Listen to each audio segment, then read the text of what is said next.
I will give inspiration to anyone that can remember anything about what this group is trying to do. Get out of hell. there is that. That counts. You said anything. We were limping along. Something with a flying elephant. And a giant helmet. And some training stars. And a giant helmet. That is correct. All right, so we have been, and this is your GM's fault, not you guys.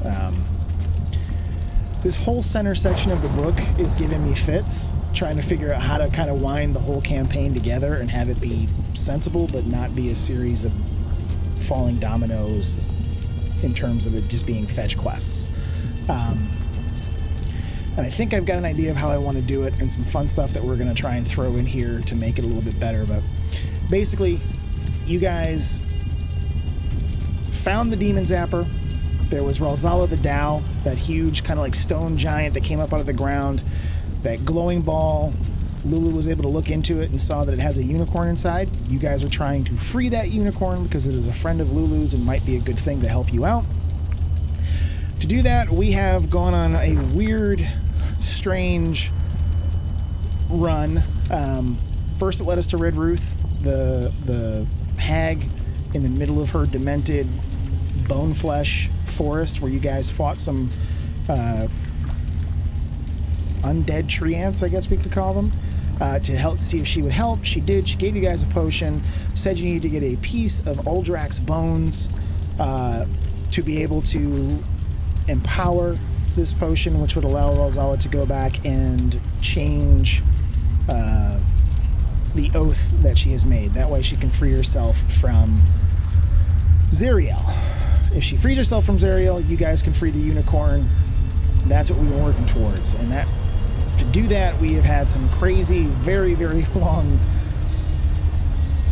war machine battles. We had gotten to Uldrak's grave. You guys kind of snuck in a little bit. There were some bearded devils that you guys fought and had slain. Moon found some bones, or like the, I guess, part of the skull under the helmet when he went digging. Was able to get some bone chips with the help of Olin's Warhammer, I believe. We popped those in the potion. The potion changed color. You guys think you've got what you need to go back and talk with Ralzala. As that was happening, however, something came screaming out of the sky down toward the bonfire, and we found ourselves just beginning a combat with something that you had not seen before. And that's kind of where we're left off. In addition to that, you guys also have, you know that this is day, I believe we've used up almost one full day since leaving Red Ruth and her lair. You had 7 days to get to a location where the Wandering Emporium will be known. She was able to use her divination. The Wandering Emporium will be in this specific location. That is this kind of gypsy caravan of businesses and services that supposedly has everything you could possibly be looking for in terms of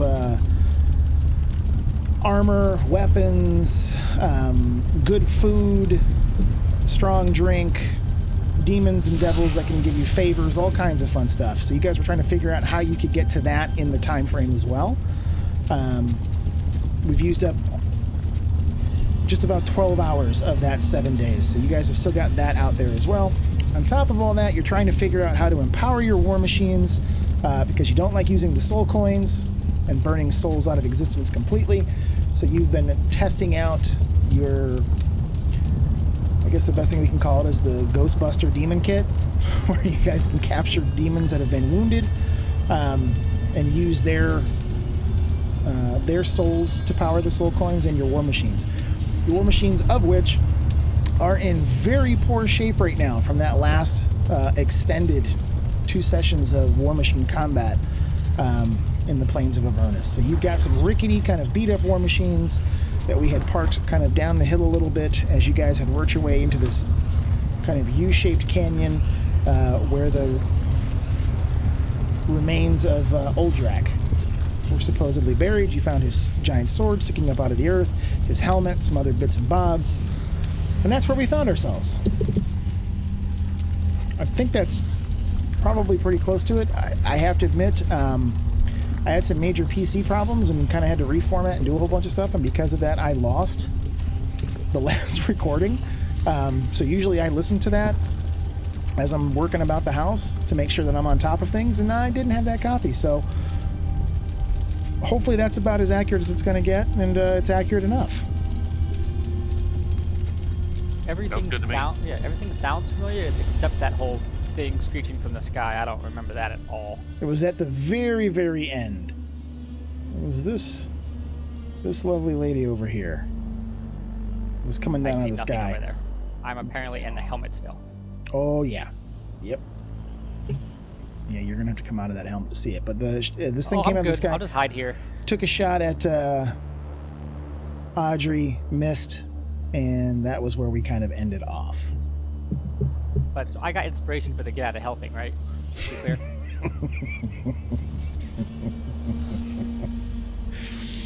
I think just because of the amount of sessions we missed, I'm going to give everybody one free inspiration roll tonight. But you got to use it tonight. It's not going to carry over.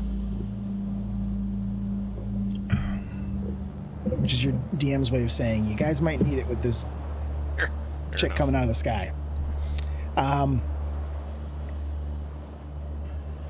So do we want to? We were right on the brink of combat. Do we want to jump into that, or we want to give Corey a? He's usually on about half past. Do we want to give another 10 minutes, or do we want to jump into it and he can pick up as we go? He'll be here in a few minutes, he says. Okay. Well, why don't we? He has to reboot. Gotcha. He's having computer problems. No problem. We'll give him an extra couple minutes. That way he can control his character here as we go into combat. Ryan, you should set him up with your guy, your computer guy. Get that new PC. I don't get that reference. Oh, you built your new computer. Oh, he can do it too. He's probably better at it than I am. He actually did IT work.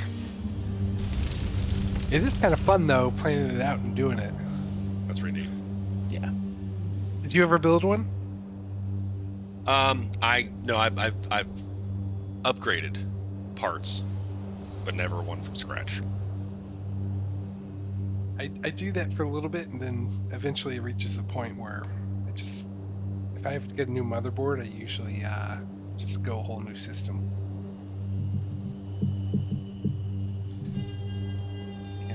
And I went completely opposite direction with this last one. All neon and glowy and stuff. We've seen the disco ball.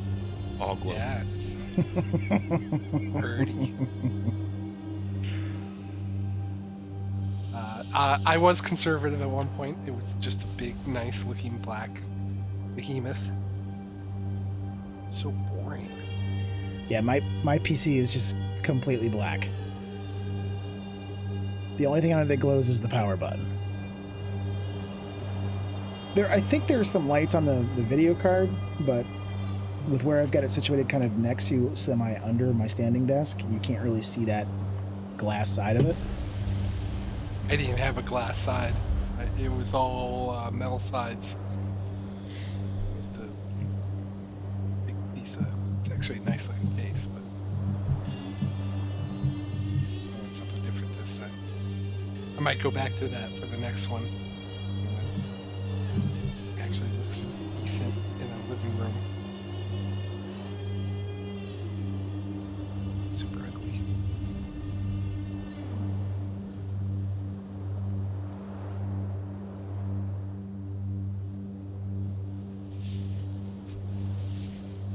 Trying to decide what this thing looks like. This thing in the sky? Yeah.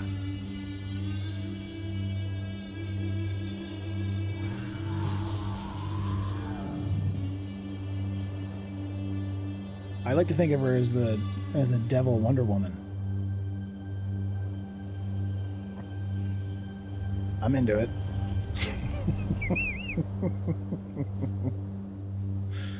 Did it pop up a picture for you guys? Yes. Oh yeah. Yeah. It's like Xena warrior princess with armor and wings. Mm-hmm. And Oh, Wonder I didn't Woman's- get a picture. I just see the thing on the... Oh, okay, there it is. I see. Oh yeah, there he is. How we doing, Corey? Hanging in. How's everybody doing? Good, man. Good to hear your voice. Good All right, you're all in combat. Fucking roll for initiative.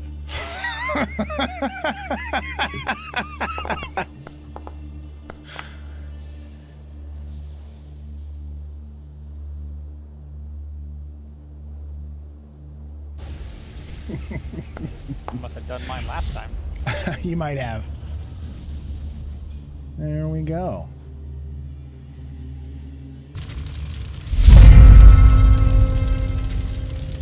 All right, so we're going to start off with Severius. So, Corey, the quick recap is basically you guys were here, you got the bone chips, you got them into the potion, you are ready to go back to Ralzala and try to free the unicorn, which is kind of this whole arc of the campaign piece.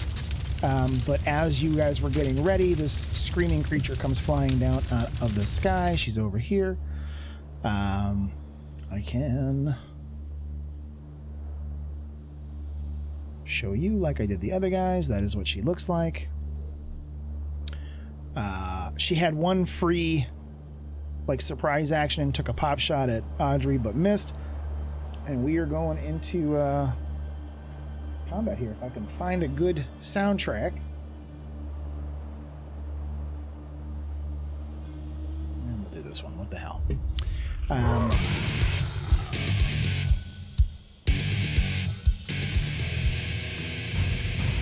Cool.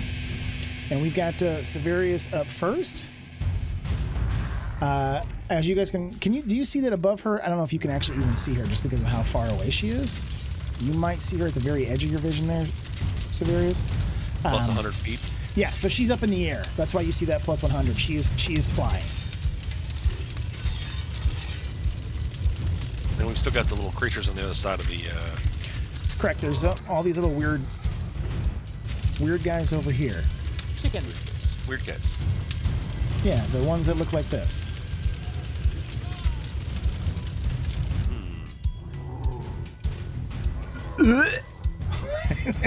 What? Are those the angry clicks? Oh my god. Soundboard. That's not me, dude. I think that was Corey puking. Corey. That's Corey's puke sound.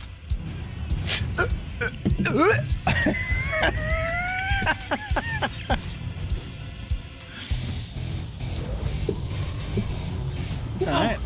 No! God, no! No! Gag me with a spoon. Record that for my ringtone. So you wait on me? Yeah, man. You are up first. What would you like to do? I'm gonna cast protection from good and evil on myself. Okay. Go ahead and do so. It's still paused. I don't know if you can. Oh, there you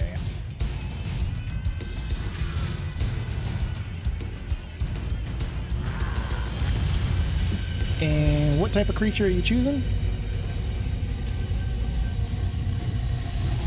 I don't think it's that type of spell. I just cast. Oh yeah, cast it on myself. that's right. It's aberrations, celestials, elementals, fays, fiends, and undead. That's right.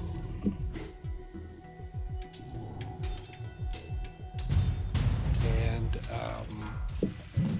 an action. Yeah, it's one action. Yep. So you can still take movement if you would like, and a bonus action if you have any. Okay. What am I? 30 feet. Does that sound right? Yep, you've got 30 feet of movement.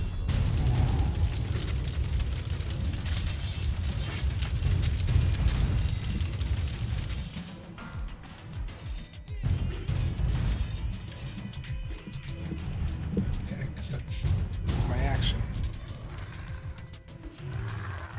And no bonus action. Okay. That's going to bring us to our lovely lady of the night over here. She's got... Her name is Erinyes. That is, Aaron, no. I know I'm probably not pronouncing it correctly, but it's that is what she is an Erinyes. Let's do. Erinyes. She's gonna go here, and she's gonna do 3. Let's see if Her actual name is Rebecca. Sometimes I go by Aaron. Yes.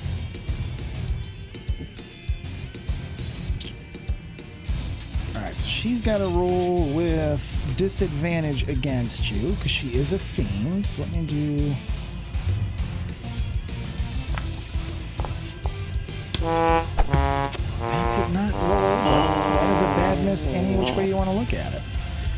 She looks like an Ursula to me. Oh yeah. It's going to be the first, but let's just go ahead and. Is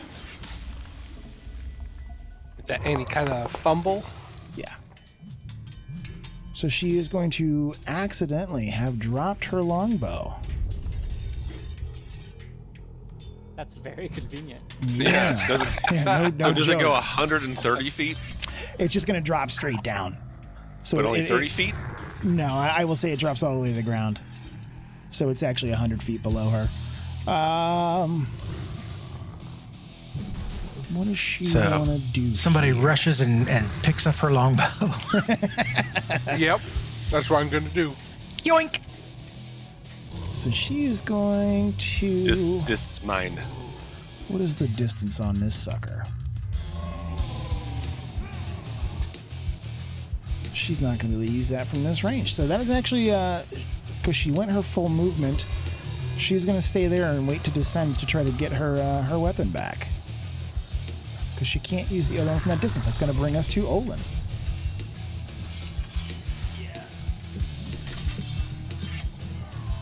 All right.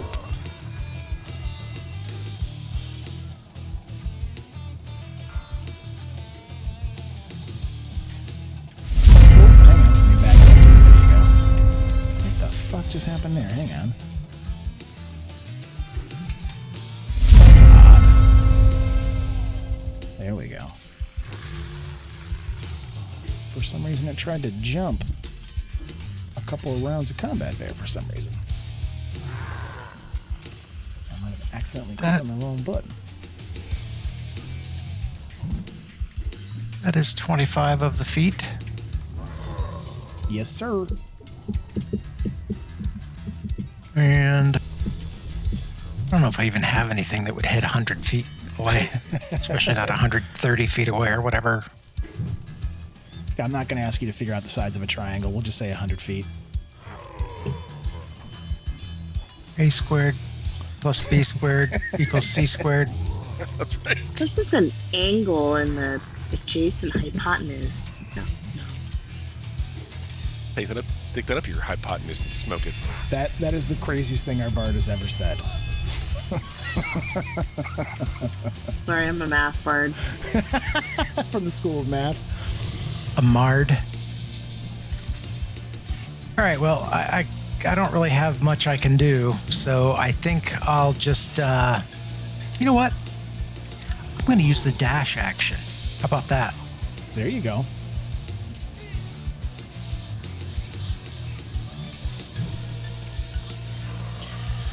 So I'm now in the same square as the longbow, right? Yeah. Yep. Okay, good.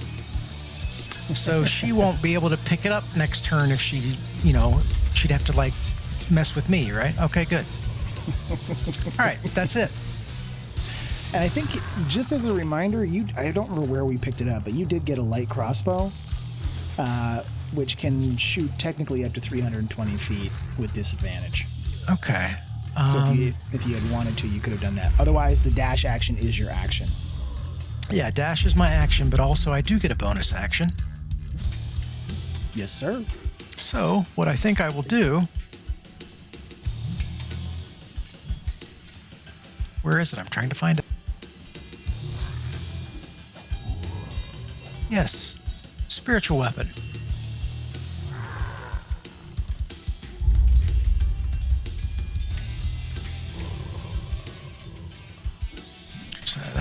60 foot, so I wouldn't even. She's 100 feet up. I wouldn't even be able to hit her with the spiritual weapon. Correct. But you would have your spiritual weapon would basically be in between you and the Erinyes. Fair enough. That's what I'll do. I'll put it up 60 feet.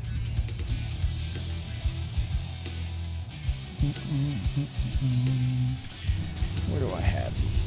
Oh, right here.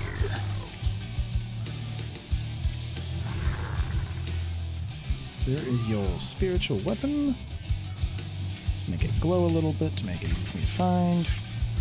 And this is going to be 60 feet up. I'm just going to kind of put it to the side a little bit so I'm not stacking tokens on tokens on tokens. Yeah. There we go. Okay. That is your turn, good sir. That will bring us to Moon. So you hear all this craziness going on outside. What would Moon like to do?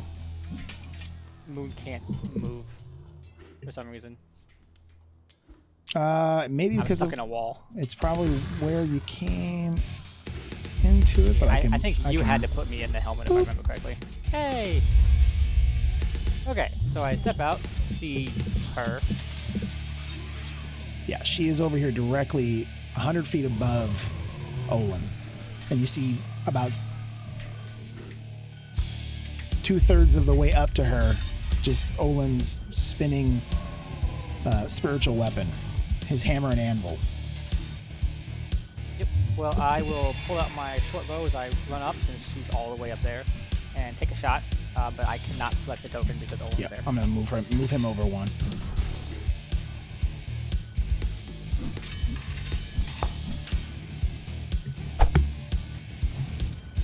Yeah, unfortunately, is gonna be a miss. Yeah, not so good with the short bow there. That's all I got. Alrighty, that is gonna bring us to Alatar.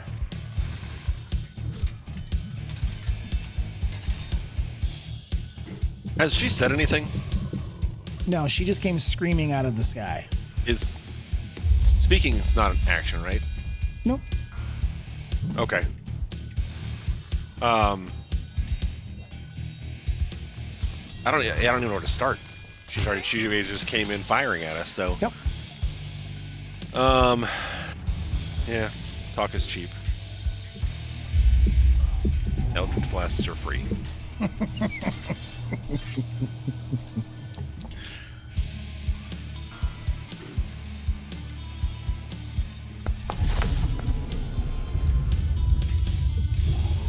First Eldritch Blast goes flying across up into the air, slamming into her. Do it again. That is 2 back-to-back hits, both of which go flying through the air, lighting up with the purple arcane energy as the 2 blasts fly out over Severius and Olin's heads, slamming into her as she is looking down to her dropped bow and the spinning spiritual weapon. You see she looks up and stares at you to see where the attacks had come from. I move closer to Severius. Cool. That is going to bring us to Lulu. What does Lulu want to do?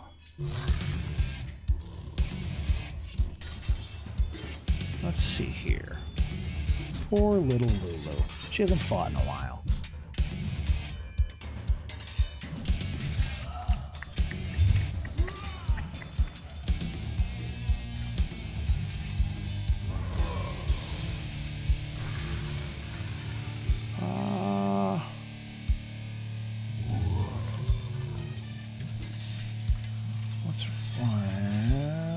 She can move pretty quick. So Lulu is actually going to go...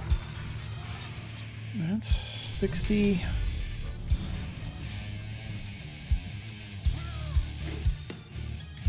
Lulu's going to come out over here and just kind of... She is going to hold an action in case... Let's actually put her there. It's going to hold an action in case this chick comes down.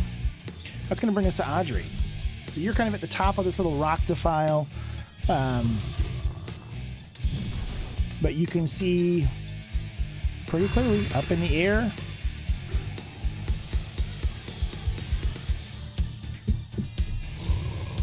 I believe we can see. Can you pop up Yeah. the picture of her again? Yeah.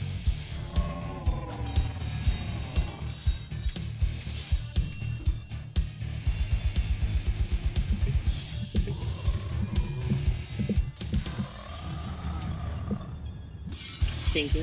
Mhm. I would Screw like you. to move in.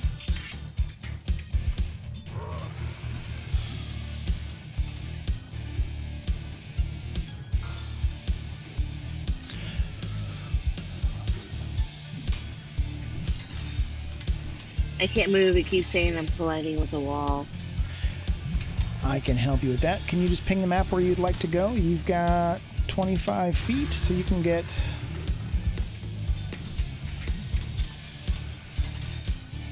Cool, that I can help you with.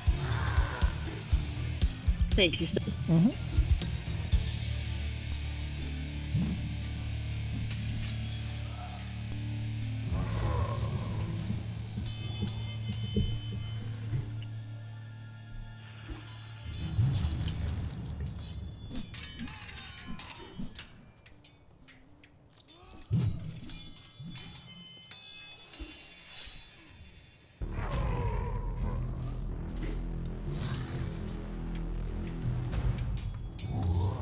I'd like to use detect thoughts to see what her call is. There's one we haven't used in a while. Well, I don't think I'm actually going to be able to use it because it did not go very well.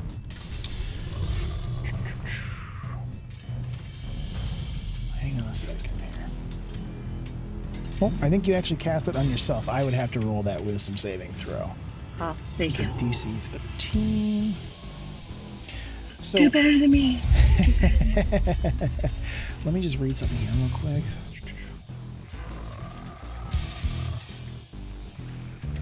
So the question is this. So Detect Thoughts really gives you more than one level to try to dig into. So if you just cast it initially on a creature that you can see, but she's got to be within 30 feet, I think she's going to be too far away for the spell. Let me just check here. Detect Thoughts. She's like 20, 25. She's 100 in the air, feet though. straight up. Oh, I forgot about the up part. Sorry. Yeah, that's okay. So I think she's going to be out of range. I'm just seeing if it changes.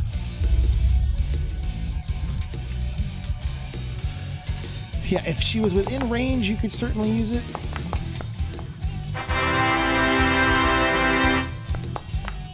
What is happening there?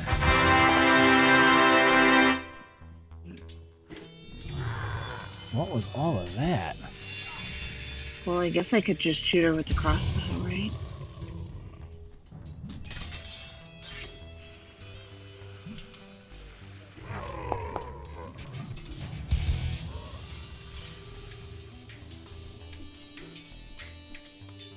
I don't know what all of these. I just got like a whole bunch of like longbow things, weird things from the Erinyes just popped up on in my chat. You guys don't see that though, do you? No, that's fine. Nope. Yeah. What is But I heard it. Is she complaining about this shit? Yeah, it just like was rolling. Bad roll, I bro. don't know what that shit was about. I'm just gonna delete them all. Yeah, if you want to try and take a shot with your, just target her and take a shot with your crossbow. The crossbow. Yeah, shut up, Rebecca, you It's stupid good, bird yeah. bitch. Where's my TPS report?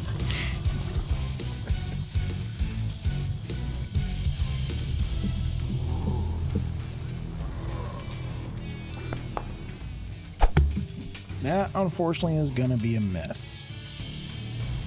Any bonus action that you'd like to take? No, because there'll probably be another 3. Let me go ahead and take us back up to Severius, top of the order. Severius, what would you like to do? I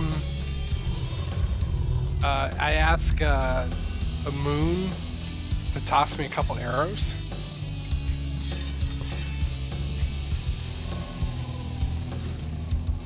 Can I do that now, or do I have to wait my turn? So we'd have to wait until your turn for you to be able to do that. I would let you guys. We might do something like an exchange like that as a free action or a free object interaction on your turn, but we'd have to wait until Moon's turn for him to be able to respond to it. I will start grabbing a handful of arrows, and 6 seconds later, hand them to you. Alright. I will,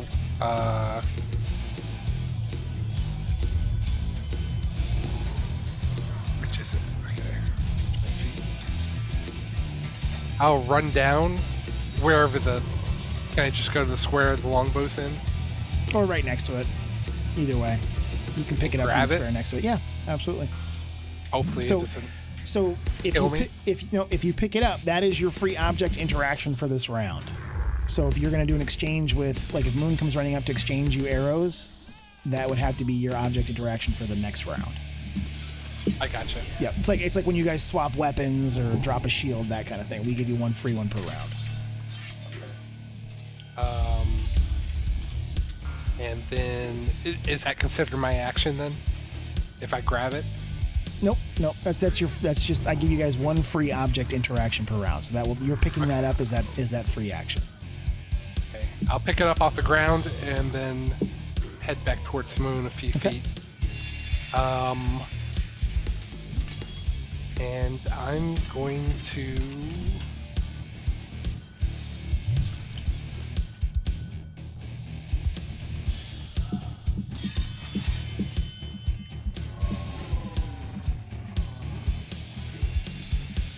concentration.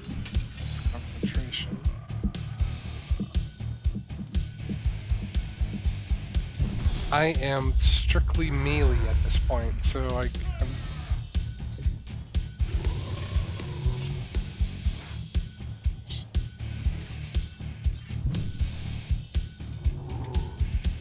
Yep. Can't really do anything right now. So, that's it, I guess. Okay. I'll give a good huzzah for everyone. Huzzah! I've got the bitch's bow. I've got the bitch's bow. Shoot the bitch. Take heart, my compatriots.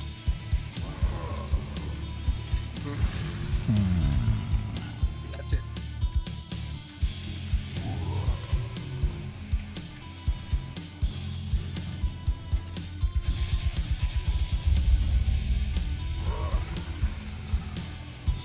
Let me check something here right now, real quick. I feel like that one bad roll just completely changed your entire plans. It does to a degree.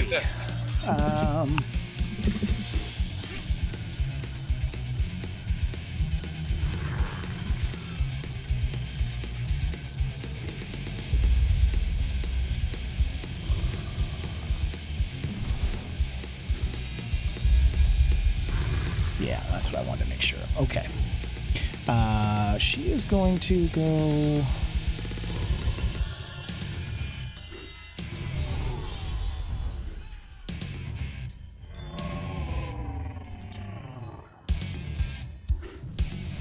All right, so she's going to fly this direction, and then she is going to descend. That was how far did I just go? That was 30 feet. Come down to 70 feet. And you see she turns and calls out into the dark. Which of you... I think I can do it this way here. Yes.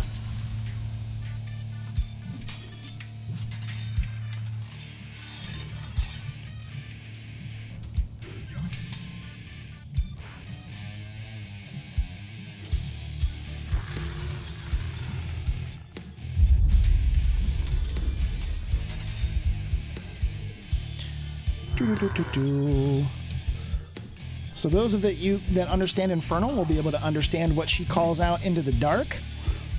And as she does so, you see that she pulls a long sword and a glowing rope. Or I should say she pulls a long sword out and turns back and looks at all of you. That's going to bring us back to Olin. I understand infernal. I do too.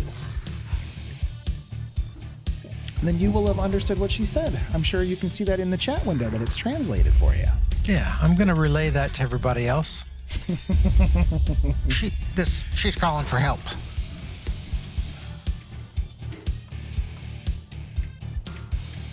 Okay. She's a fiend, right?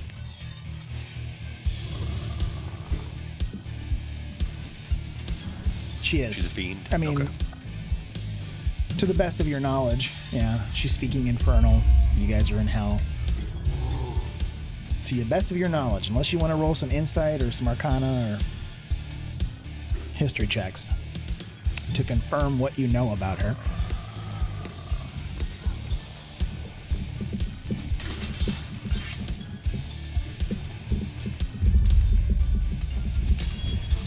I don't have any spells even that reach beyond like 60 feet.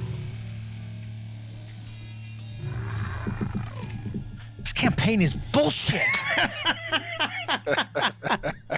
Your mic sounds great, by the way. It really does. It really does.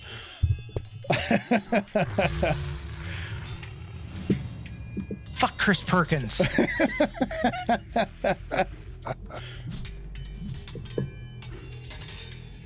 Okay, well, I really don't have anything. Anything you want to, like an action you want to put on hold just in case? You could move, the spiritual weapon can be moved up to 20 feet, so you can have it ascend another 20, or you can have it move 20 feet toward her. Yeah, have it move 20 feet toward her.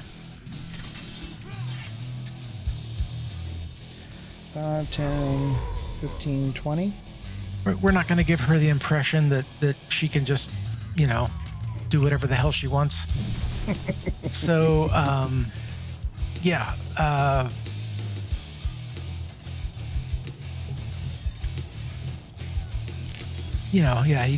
Olin just kind of moves towards her and says, "Come down and play."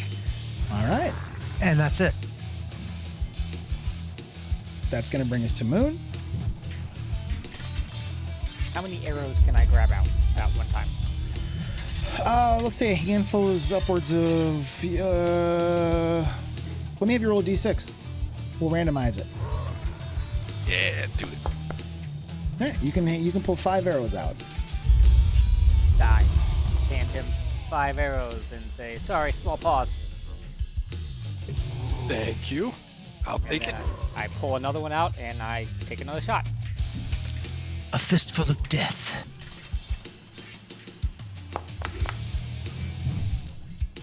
There you go. Oh. Let me check something here real quick. That is only in case of.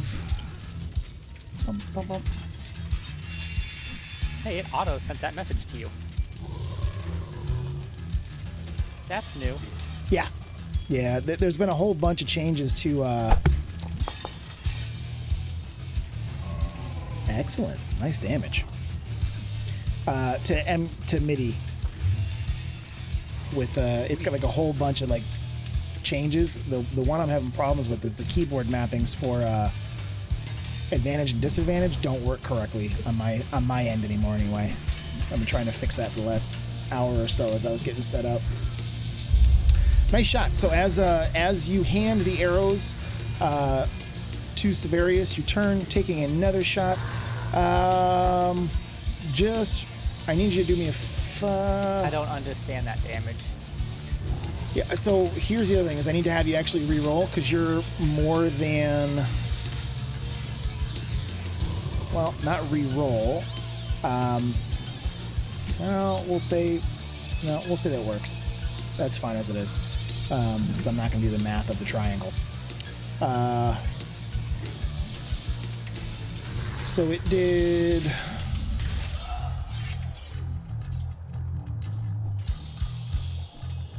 So It two. did weird damage. That doesn't add up, I don't think.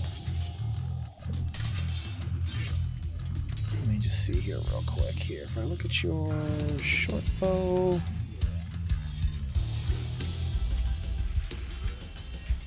should be doing 1d6 would be 12.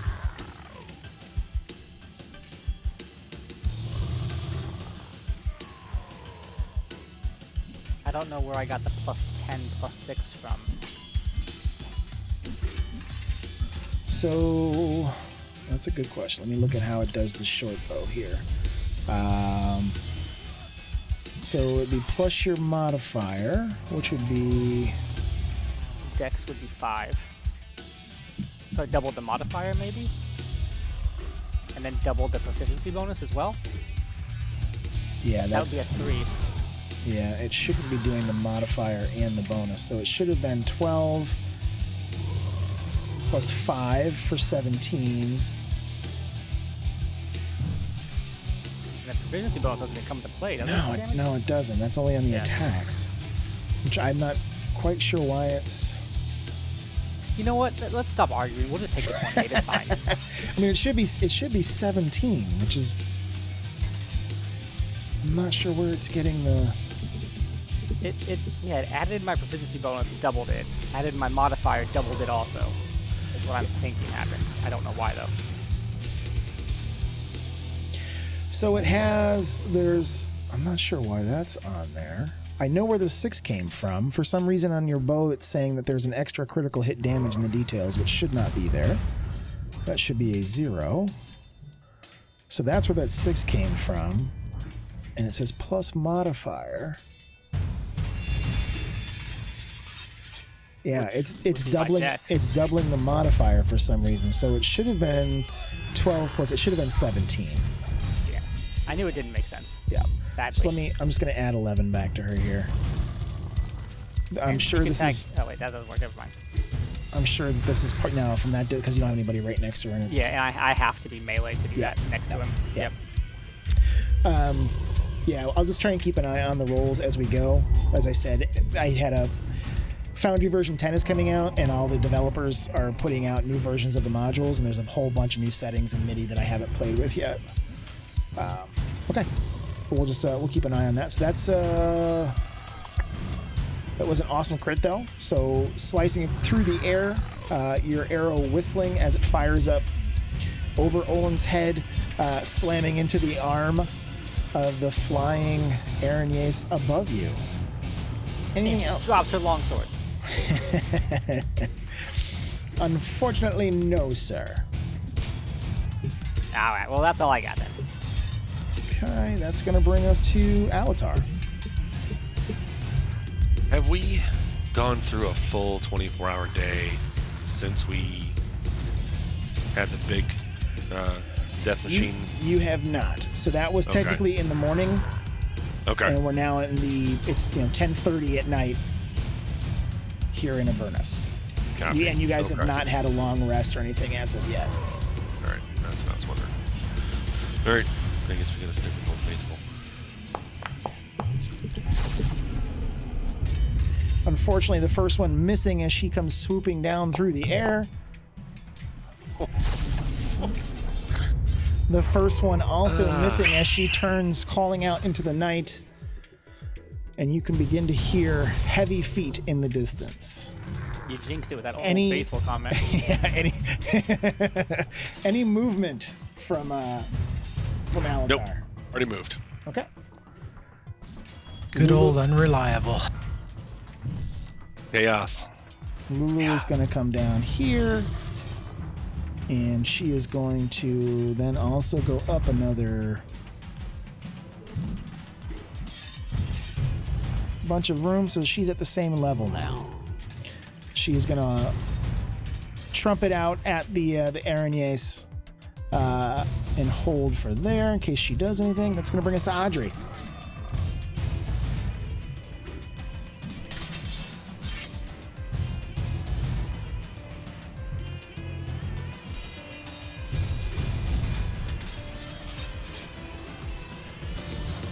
Get her this time.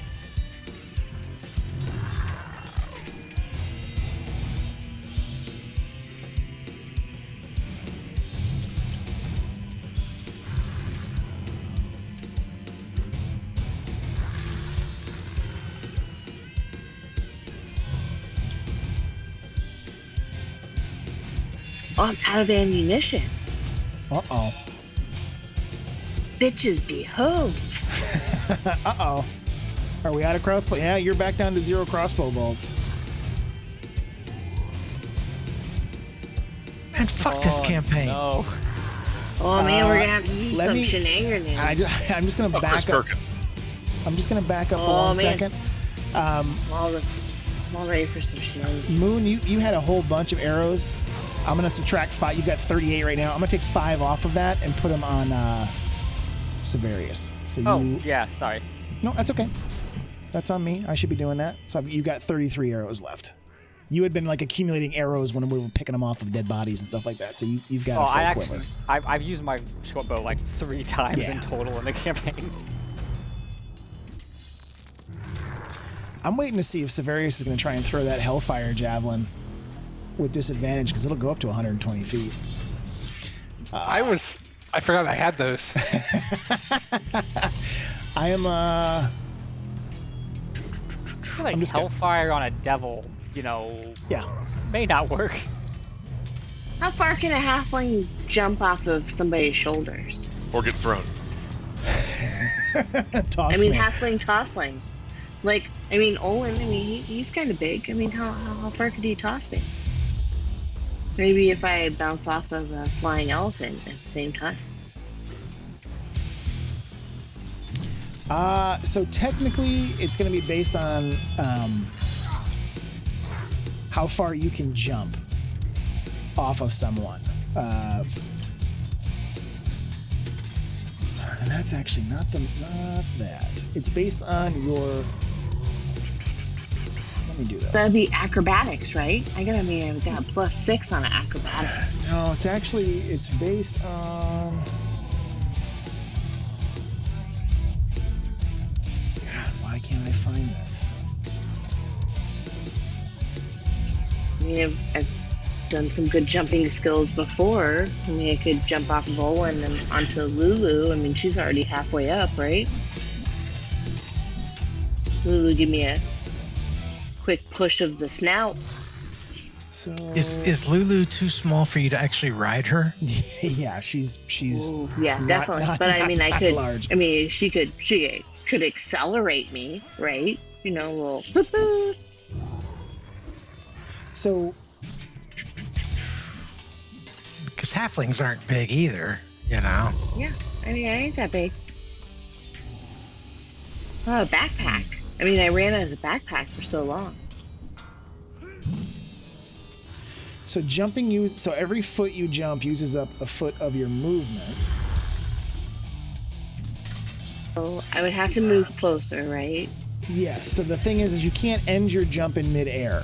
So if you jumped up 10 feet, you would use 20 feet of movement because it's 10 feet up, 10 feet back down.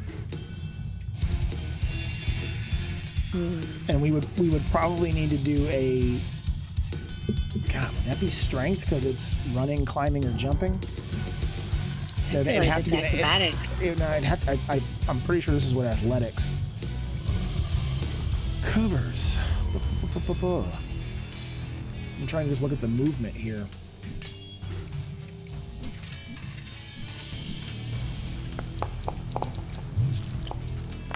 What?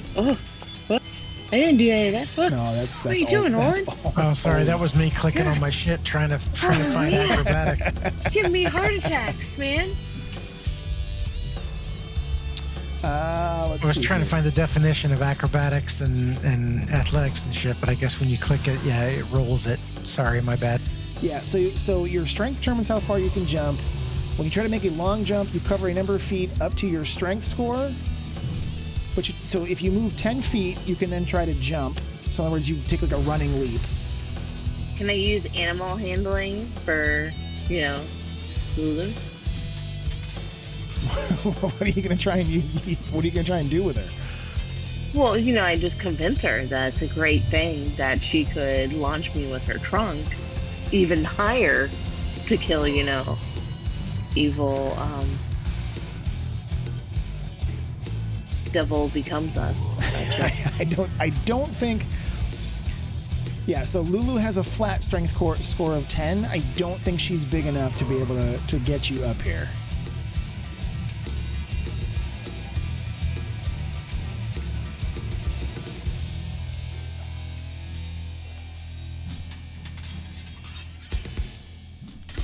Okay, I'm heading through this.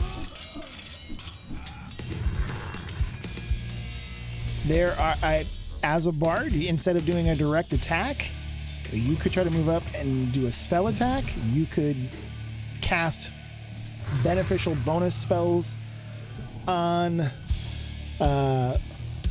your fellow party members, giving somebody inspiration, or you could pull out one of the beans from your bag of beans and toss it and see what kind of chaos ensues. I'm looking. Pull a card from the deck of many things. You could play your I pipe in am the really sewers and tempted to see use if the any bag of rats come out. beans. I mean, you have got That's a bunch. spell? So she's got a bunch of magic items on her. The bag of beans is that bag of magic beans you guys found hidden inside the chest cavity of the mummy in the Dungeon of the Dead 3. You guys have never used them. Come on, man. That was like 5 years ago.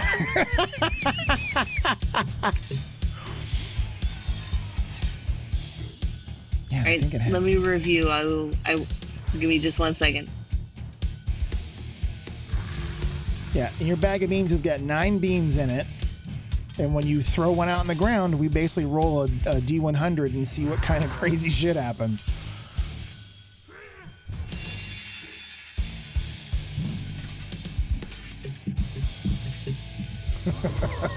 A giant hole forms and swallows the entire party. The end. If you've never read up on the bag of beans, there's some interesting shit that can happen in that. You do it? All right, we're gonna go with a random weirdness. You gonna throw one? This is awesome. Okay. Yeah, let's do it. Let's get weird. Let's go. Okay. So basically, Wait, we need to save before we do this so we can reset. It doesn't work. so you remove a bean, you can plant it in the dirt and choose to water it. I will let you do. It's 1 minute later. We're gonna say fuck that. We're gonna let you do it in this round, and then we will roll it and have it happen in the next round. So we're just gonna say it's not this round. It'll be the next round. Does spitting on the soil count? So when do I roll the D100? So we're gonna roll that in the next round. In this round, you've got to tell me where you want to move to plant this bean into the Avernus soil. Where do you want to put the bean? You've got 25 feet of movement. So I love it when you rule of cool. To the left. Yep. That would. I've been waiting for these fucking beans to be used for forever. I want to see what kind of crazy shit happens. Just so you know, if you give us the deck of many things, I will pull a card.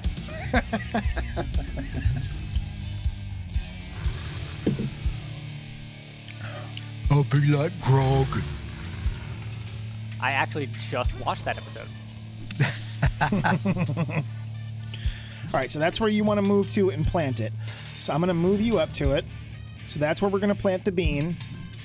How do you want to... So you basically just jam it down in the earth, cover it up. How do you want to water it? There's only one. I'm gonna piss on that son There of a it bitch is. like it's a jellyfish.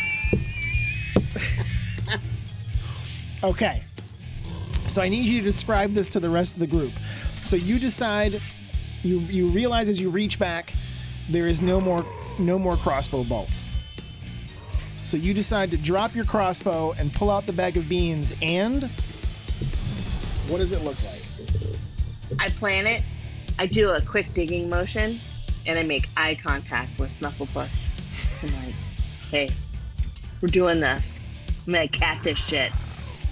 So I dig like a little kitty cat, and then I just bury it, and I squat over it, and I pop a squat, and I tinkles on it, and I bury it again.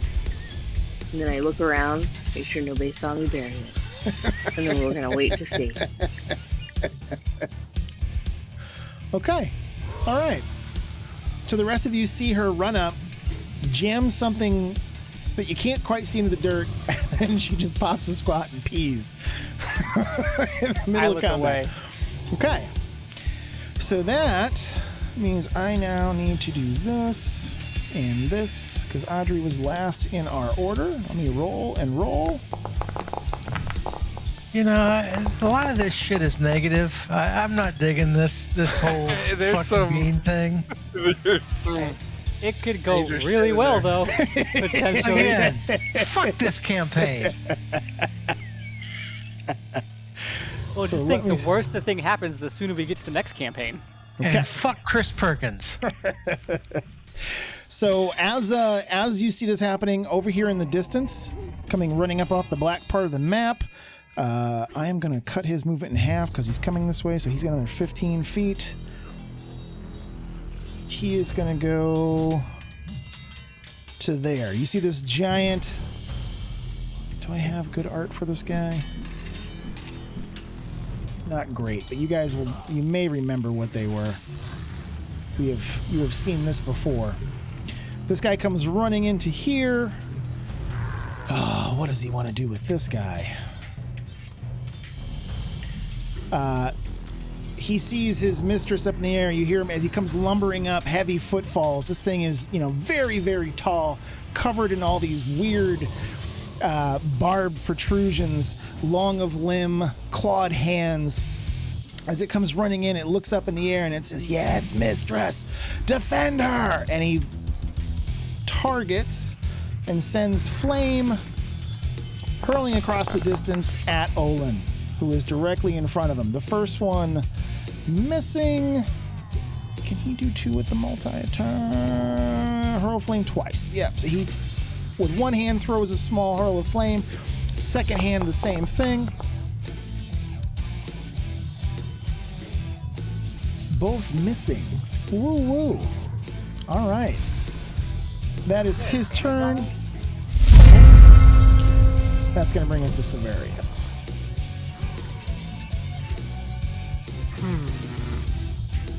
Okay, Army Devil.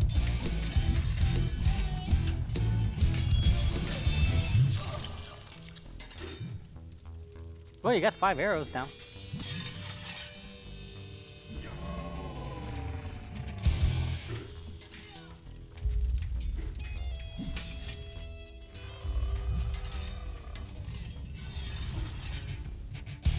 Yeah, I'll take a shot at the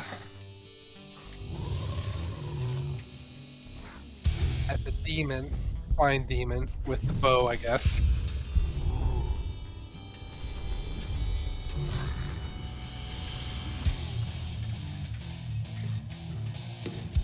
Action.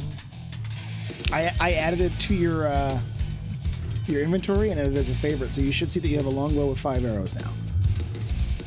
Okay. You should just be able to click on it and attack her. All right. Take a shot. Oh, I thought I was gonna get it. Unfortunately, that is a miss. What? A plate wearer doesn't have a great dex? Yeah. Weirdly, he's not good with ranged weapons.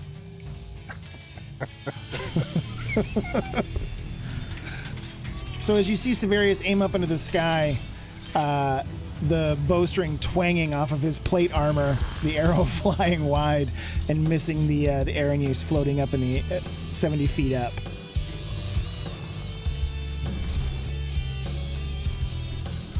You should be able to take another one though. You get your 2 attacks. I is get just 2 attacks? 2 straight attacks, right? I don't think it's 2 melee. It's just 2 attacks. Let me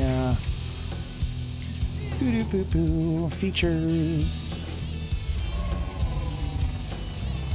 Yep, you just get 2 attacks whenever you would take the attack action. So whether it's melee or ranged, so you could take another shot if you want to. Okay. I'll try the other demon. Take a shot at him. See if Okay. I can hit him. And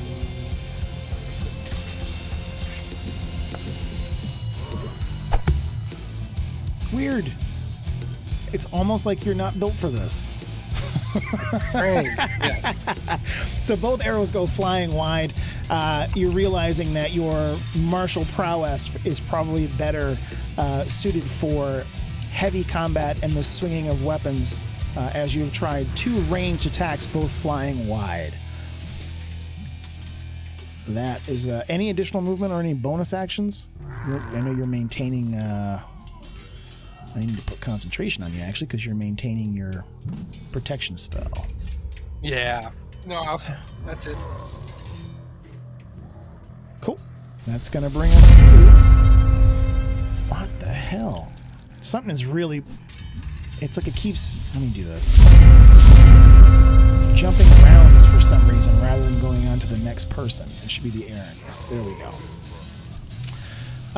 Okay.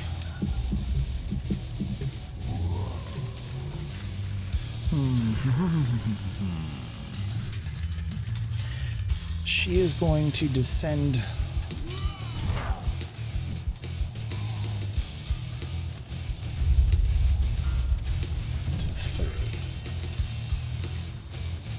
Let's make it 25 to be safe. She is going to target...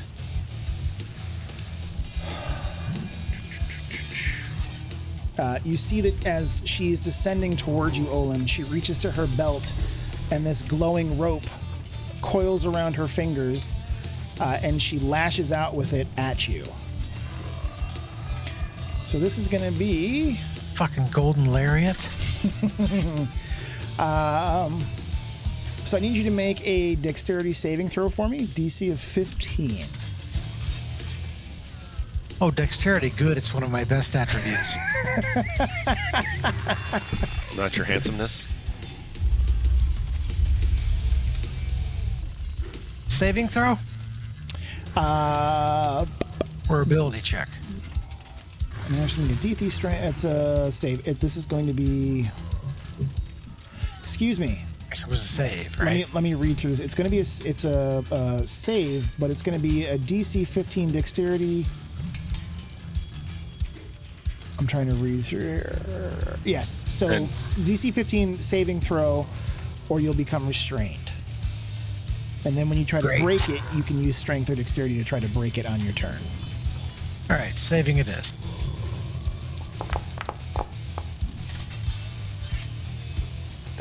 That'll do it, my friend. Come at me, bitch. Because it's a saving throw. You've got a +4 on saves. So is that helping? I think it's your aura, yeah.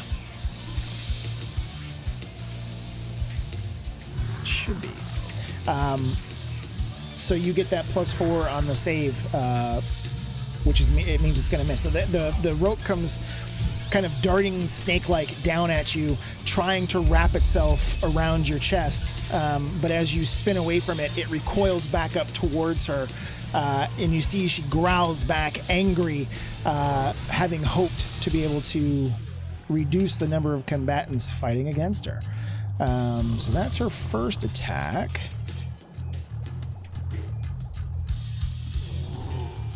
It doesn't say if she can use that 3 times. It just says she has 3 attacks. So technically, I think I can try this on you 3 times. This game is bullshit. Fuck this campaign. This is the toughest person you have fought thus far.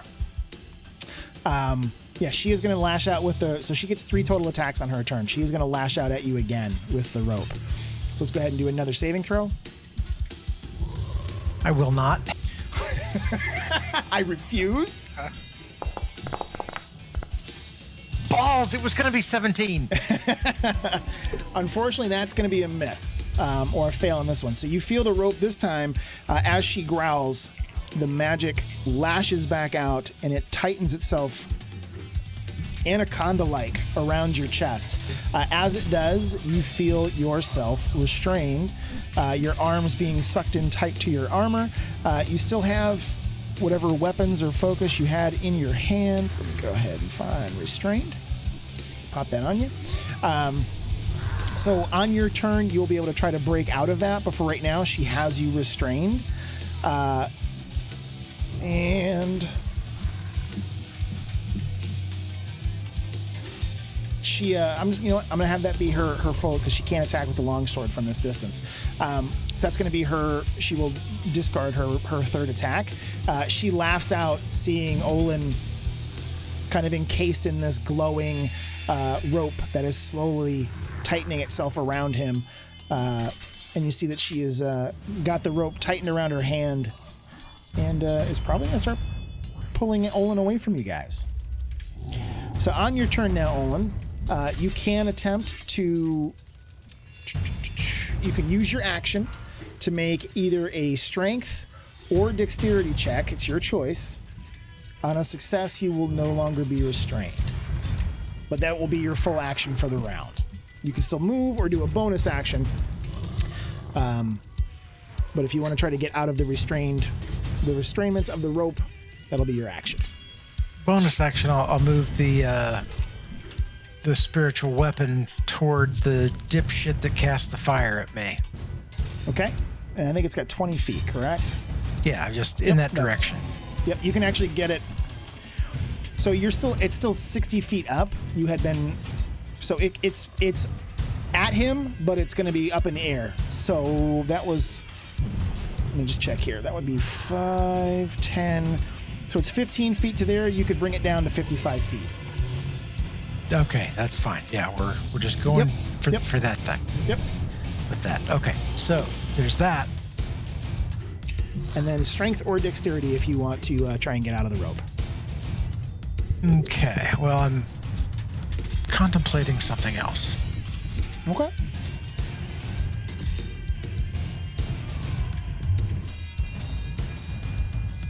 From what I gather, she's wearing metal armor, right?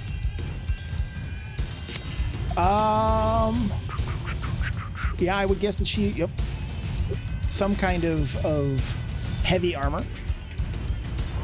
So I'm trying to decide between something that she may have resistance to or something else that could be just as good if it works. Let's see what you go with.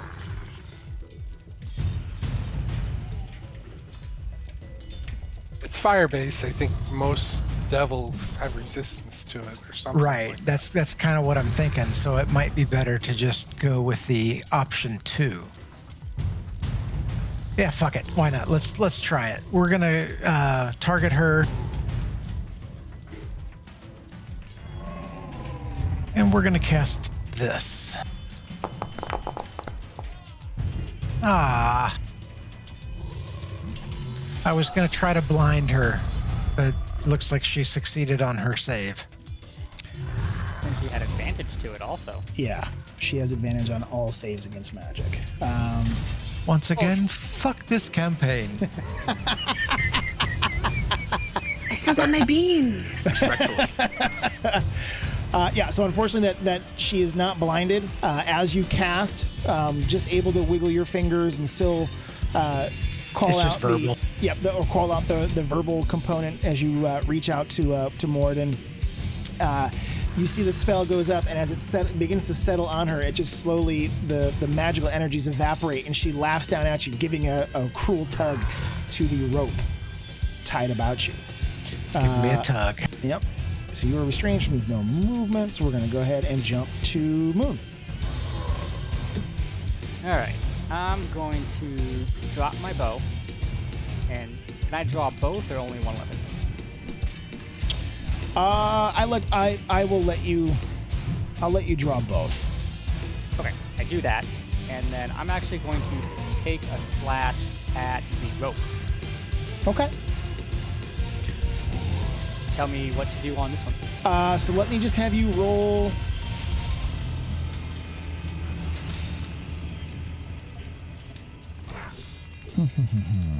Let me have you target her and do a regular attack. I will, if you hit her, I will overturn the damage.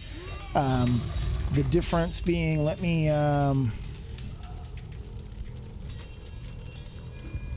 go ahead. Just go ahead and do an attack on her. If it hits, we'll figure it out for the rope. So let me see. I will not use that. I just want to see what you roll here in terms of the hit. So let me overturn the damage on her. So you got a 28. That would be a hit. I'm actually gonna use my Piercer feat to re-roll that one for my damage. Okay.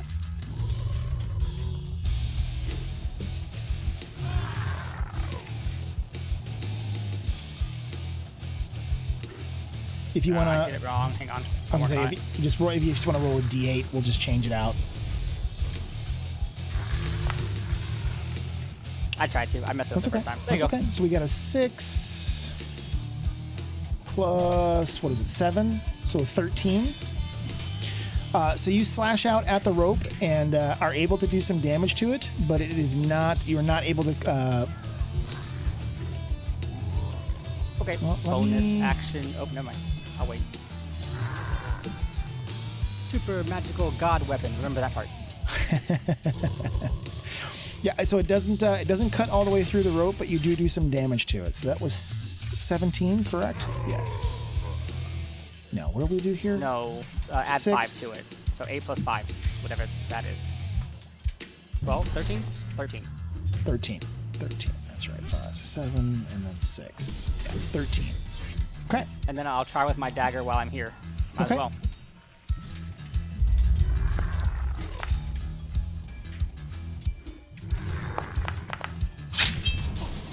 Ooh, I wonder if I could do that Piercer feat again. Hang on. I think that's once around.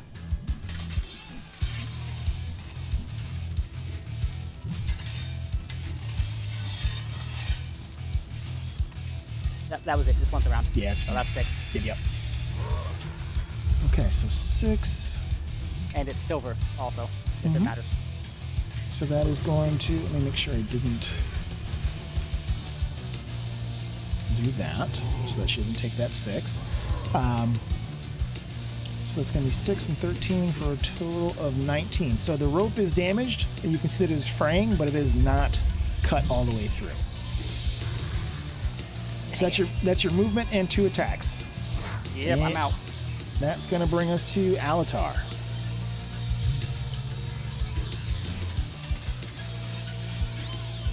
Oh man. I'm gonna join the party. Holy cow.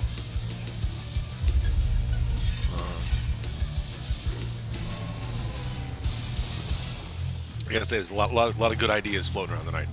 Really enjoying it. We're getting creative. I'm gonna stick to It's almost what like I know. It's almost like your DM realized that you guys don't have good ranged. Oh boy. Fuck. Yeah, man, Unfortunately, he just called your range not good. I think he meant my talent range. that's 4 straight misses from our sorceress warlock. Unfortunately, in the You still got that inspiration point if you want it.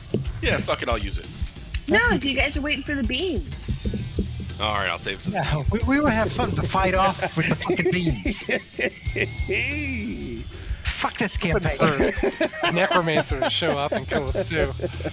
Wait, can she use the inspiration on the bean roll if it kills us all? No, the beans no. aren't going to kill you. Inspiration is for ability saving or attack throws.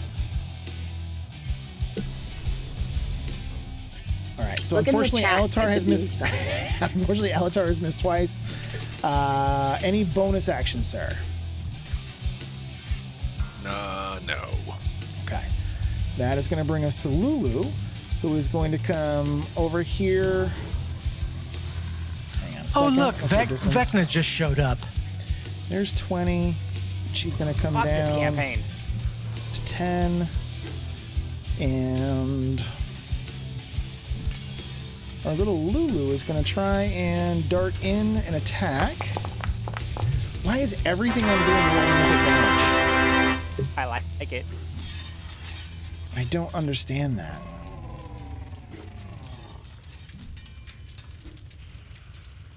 Lulu crits. Yeah, I'm gonna reload my screen here real quick. Just in case there's something weird going on with MIDI. It just seems like every now and then it's automatically rolling advantage. And maybe she is supposed to have advantage against this guy. I don't It's been so long since we've used Lulu, I don't remember. But that is a critical hit.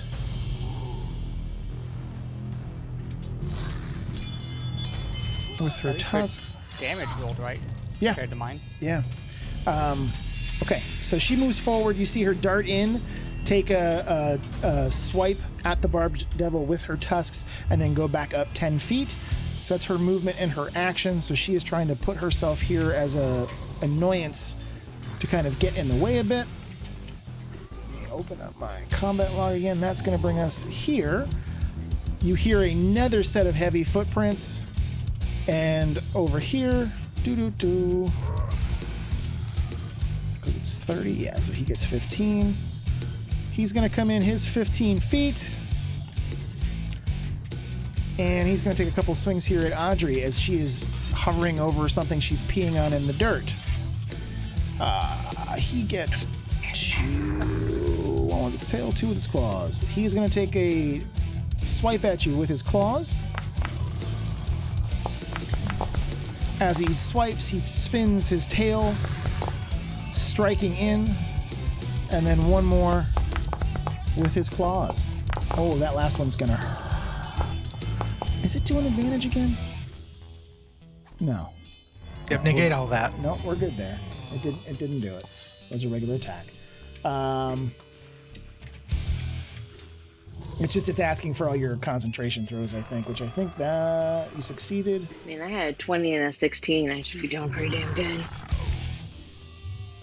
me actually have that as we see it on you. So you block on the concentration, but it does actually do some damage as it strikes out with its 3 attacks at you. And it bellows in your face, the smell of raw meat, carrion flesh, thick in its fangs, as its glowing eyes, bloodshot, as it screams at you. That's going to bring us to Audrey. So, this round we need you to roll a D100.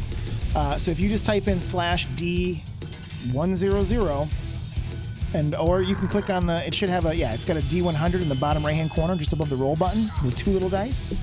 It will roll a D100 for you, and we can see what pray God is going to happen. So, bag of beans. We rolled a 49, folks.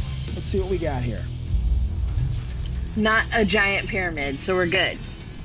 1d6 plus 6 shriekers sprout. I'm pretty sure I don't have any shriekers loaded, so I'm going to add them in here real quick. Because they are monsters. And she controls them, right? Oh, no. No, that's not how it works, actually. Let me import that. I thought my mind said that all of these things are going to be like good stuff to help us. No. No. Fuck. Mixed bag of beans. Do you hear that sound, Your Highness? Those are the shrieking eels! So let's see here. That was so good. So, Love it. and But it wasn't a it's- 60-foot pyramid, right? Okay. So I need you to roll 1d6 plus 6 for me.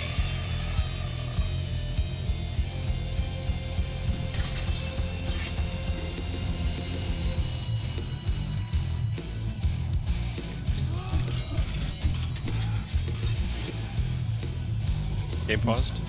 Oh, yeah, sorry, I was typing something. 1d6 plus 6. No, no.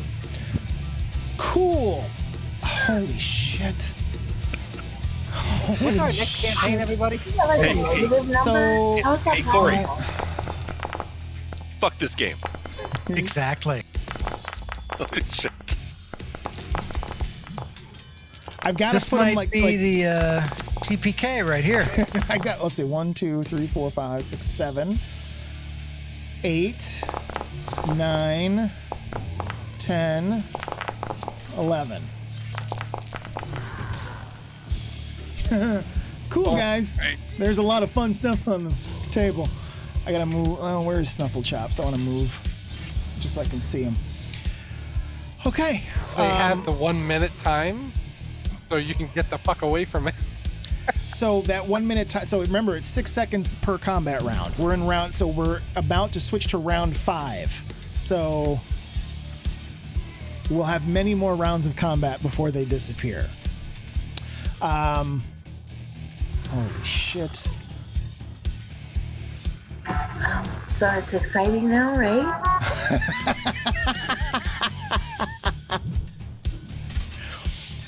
So you still get your full action on this. So that the rolling was just as to see what happens here. With our rule of cool, using this bag of beans for the first time. This is Oh, yeah, real decidedly cool. Not cool, yeah. So what you see here, all right, let me kind of explain what you guys see. So as the bean suddenly sprouts, you see these human-sized mushrooms begin to slowly grow up out of the dirt, just popping up, little spores falling off of them, little tendrils kind of out of the dirt. And as they get to their full height, they begin to emit a piercing screech that you see in the distance. As it happens, these the little weird abyssal chickens over near the fire all begin to run away from that screaming sound. They are kind of waving in the wind back and forth because you guys are all right on top of them where they have popped out.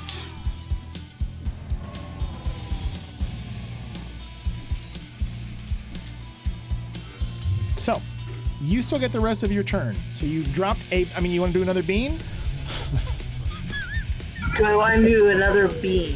I mean, you certainly could. You could, you've got 8 more of them. I think I'm going to do another bean. I mean, shit's cray. Let's go cray cray. If you replace bean with gummy, that's where I'm going. And thus ended the adventures of the party. So Eberron's next, you said, right? So hold on. Can I plant another bean and can I fire? Or No, do I only just get to plant a bean? Either or. You can do a bean or you can try to take a shot at some of these things around you. With what ammo?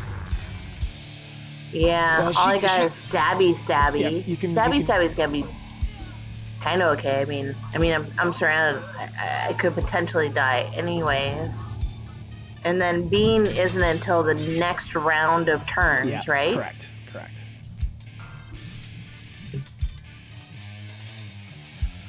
Oh man, I gotta.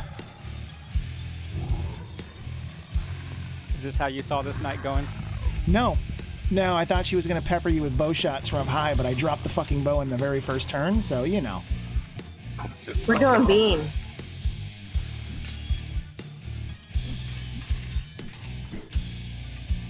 One, 2, 3, 4, 5, 6, 7, 8, 9, 10. I'm missing one.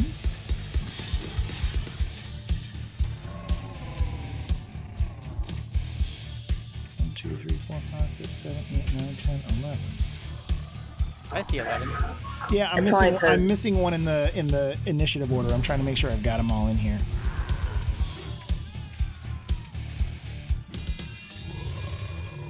So I can roll them. It's this guy. There we go.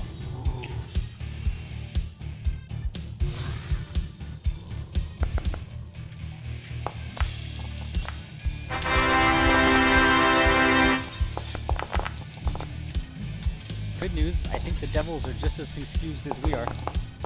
Well, and the good news is these things are not super intelligent or have great stats. So they're, as you can see, they're actually getting negatives on some of their initiative rolls.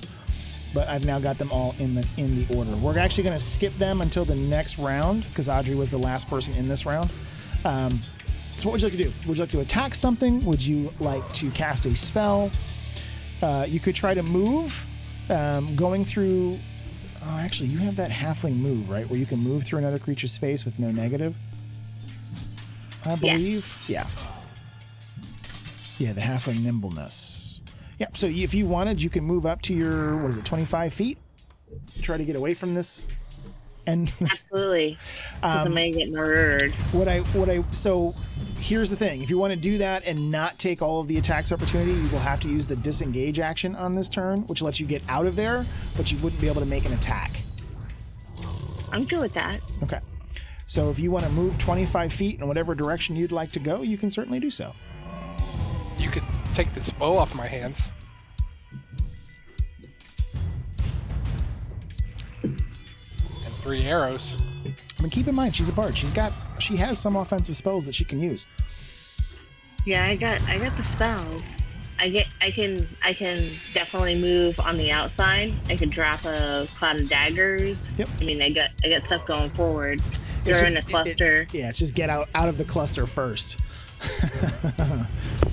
So you can go 25 feet.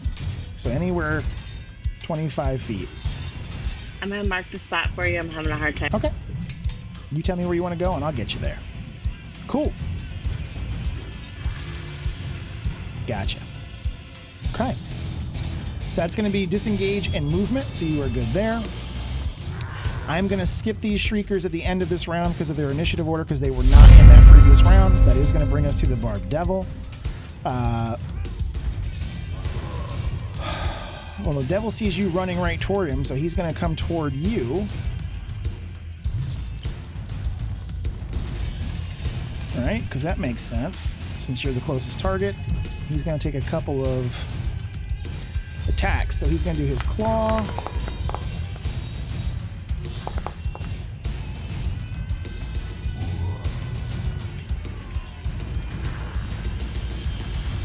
Might be prompting you for concentration. What spell do we have running on you that's concentration? Is it the Dancing lights. Dancing lights? That's it.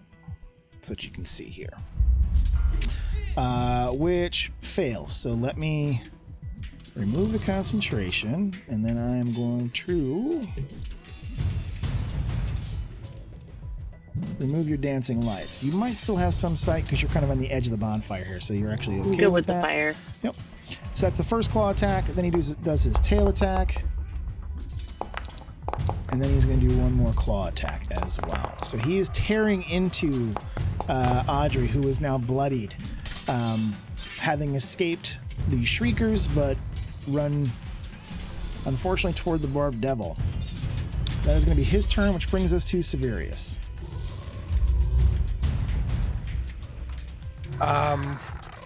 All right. So what are these things exactly? They look like giant. They look like giant mushrooms that are screaming as they sway back and forth, emitting this piercing. Okay. Are they going to hit me if I move away from them? Or are they just like a mushroom? One way to find out. Yeah, they don't. Their action is just the shriek.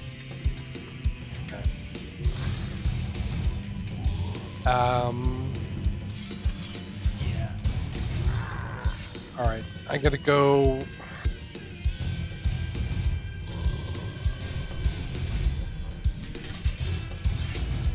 I moved here. Would that be behind him?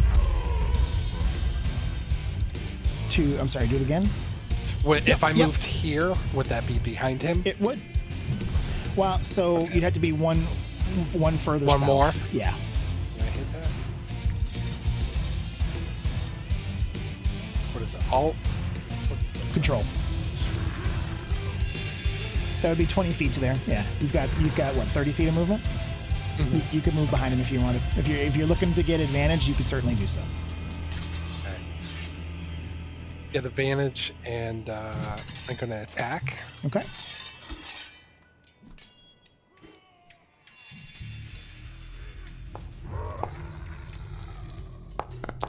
Oh, I didn't do advantage. Nope, it does it It's automatically automatic. because I've got you set to flanking. Oh, okay. If you look on the roll, you'll see it says advantage 2d20, and a 21 absolutely hits, so that's going to be 13 damage from your skull flail or skull mace. I think And we turned it into, and you get 2 attacks. I'm gonna use a divine smite on that. Okay.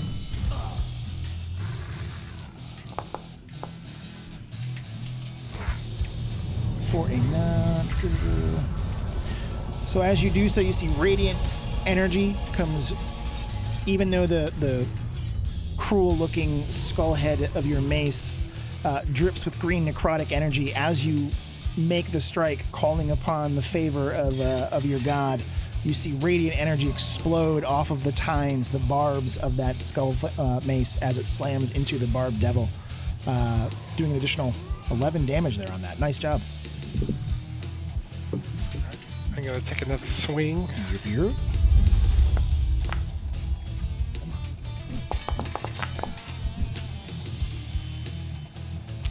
Hitting again it's a healthy damage in this round from Severius. So as you pull the spiked head out of its back, slamming it in yet again, you hear the creature screams, parts of its barbed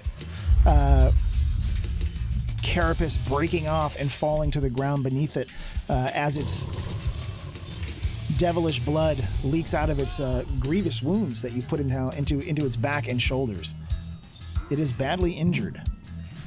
And I'll do another Divine Smite on it.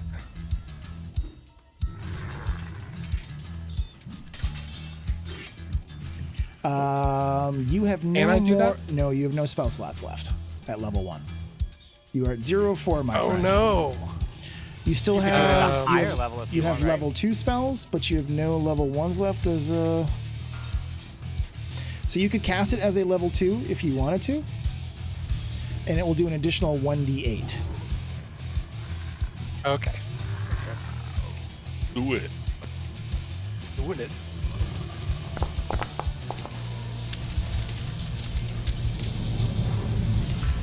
Wow, nice hit. So casting it at a higher level, calling upon your god, the anger and frustration of not being able to lash out at the Erinyes as it was descending into your group, you find yourself a ready target in the barbed devil ahead of you.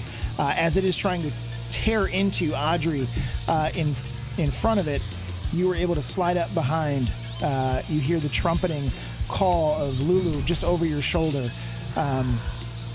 Olin's hammer 55 feet up in the air, lighting the space as it's trying to close the distance. But your skull flail and your powers granted to you as a paladin slam into this barbed devil, bloodying it. It is taking quite a bit of damage in this round. That should be bonus actions. Should get its attention. Now since I have concentration. Yeah, so the concentration that you've got on is for your protection spell. I think that's everything you can do without losing the concentration. Yeah. Okay. Cool. That's it. Okay. So the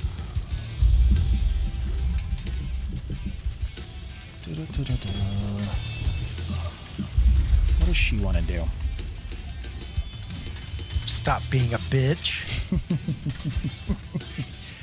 So she is going to dip down, landing heavily on the ground beside Olin, and she is going to lash out with the long sword in her other hand as she maintains keeping you restrained in that rope of entanglement. So the long sword is going to be a hit.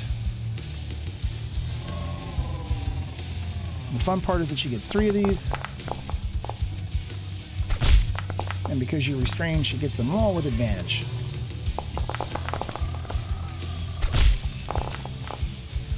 So many dice, she's knocking her own dice around the screen. So she lashes out at Olin 3 times cruelly, back and forth and back again with the longsword as she is tugging on this rope of entanglement, almost causing you to trip off of your own feet.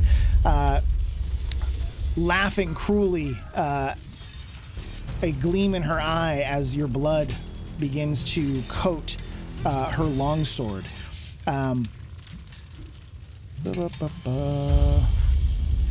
That's going to be her. That's going to be her full turn. Well, actually, let me check. She came down 25 feet. Yeah, she's going to actually propel herself back up into the air because she gets 60 feet of flight. So she's going to go back up 25 feet. Can I stab her? You could take. You could. Range. Yep. You could do an attack of opportunity on her as she goes to pull out.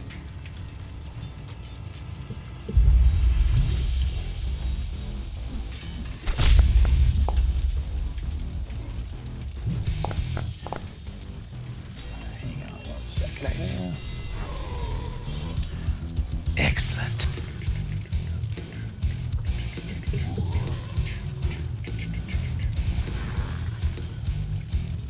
That's it. And Okay. I'm gonna risk it and re-roll that rapier damage. See if I can get above a 2.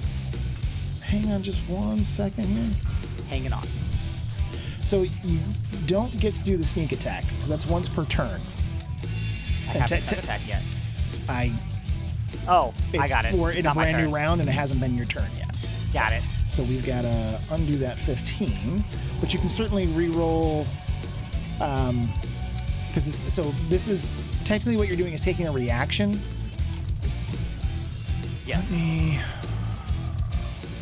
Yeah, she's got there. So let me do that. The feat says once per turn also, so I don't know if I can do that for the reroll. Yeah, it's technically it hasn't come back around to your turn yet. So. Okay, I'll Yeah. take the 2. Yep.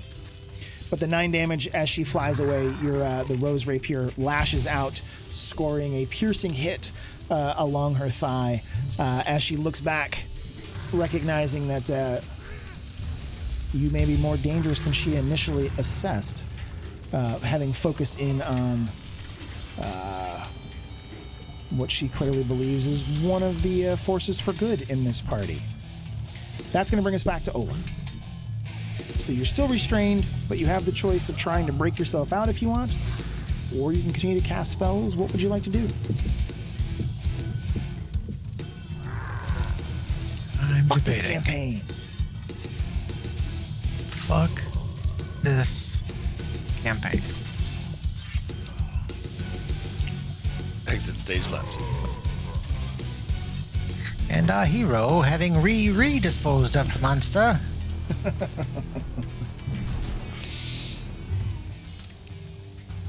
you know what? I don't know if this is gonna have any effect whatsoever, but maybe everybody can kind of crowd around. I don't know. But I'm gonna cast Spirit Guardians at 4th level.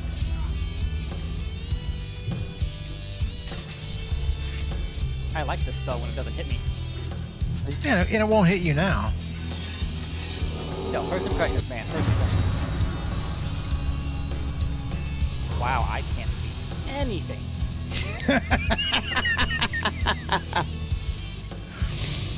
Okay. So it's So I don't know. 15 so it's 15 feet around you, so technically she is 10 feet above the bubble. But if she comes down Right. into it, we would have to deal with it. Yep. But also these shriekers many of them are within the bubble. Correct. Yep. On their turns, we will figure And out what happens to them. It did not consume a 4th level spell Let me go ahead and because do I was that. out of 3rd, so I cast it at 4th. All right. I can fix that for you. Thank you for your honesty. Yep. That is so one of the big features I'm noticing in the update that I've had to MIDI is that it now gives the option. So before it used to always just prompt you to say it, and then I would have to go in and manually adjust it. Now it's actually supposed to adjust those numbers. Like when Ryan did it, it did use his next level up. So it's probably a little bit wonky, but it'll be cool if that gets working as automation. That way I don't have to keep track of all the spell slots for you guys. I had to manually choose that. I did Gotcha. it. Gotcha. So yeah, anything in the bubble will take 4d8 Correct. radiant. Yep, because you're doing it one slot up. Yep. Cool. Do you want to roll all of and just apply the damage going forward, or do you want to roll it individually per item? Individually is more fun. Yeah, absolutely. Okay. So that's going to be action. No movement available to you. You still have the bonus action if you want to continue to move your spiritual weapon. Yeah, I guess we'll move it toward the harpy, the Erinyes. Okay. So you've got 20 feet, so you can get it right up next to her. Still up in the air, so that would be 20. That was what? 5, 10, 15 feet to get to there. So you can come down another 5 feet if you like, which will put That'll you work. Put you at 50. So it's still above Yeah. her head, but it's getting closer. We're If honing she's in. gonna hang around, it's coming. That hammer's fucking coming. Alrighty, so that's going to bring us to the first shrieker, which is literally just shrieking. Okay. But it is impacted by Spirit Guardians, so go ahead and roll some damage. So these things, because they're mushrooms, they can't move. They don't really have any attacks. They just scream and shriek. These things are really... They're used as like guardians in the Underdark, that kind of thing. I've seen them. So There's not enough things knew we were here. Yep. Yeah. And so there's just, and it's up to 300 feet. So these things are just literally screaming into the void. It's loud. That one's going to be absolutely dead. Times 28. We have a green splattered dead shrieker on the ground. That's going to bring us to the next one. You can go ahead and roll damage on this one. Oh, why does it? That is so dumb. That's going to have to get fixed. Perfect. 19. That one is not gone, but it is certainly near death. I don't understand why it's... Every time it switches to a new one, it's re-popping the sequencer animation. It starts shrieking louder. As if it's centered on it. Where is sequencer? You mean the aura that is shrieking? Yeah. This is the first time I've seen them pop. Yep. I So didn't have it it's before. it's supposed to pop just on Olin, and then it's that aura around him. For some reason, it's popping all of the. It's like each one of them is popping one, and we don't want that or that or that. This is going to be or the that. weirdest Venn diagram ever. Yeah. So go ahead and roll on this third one.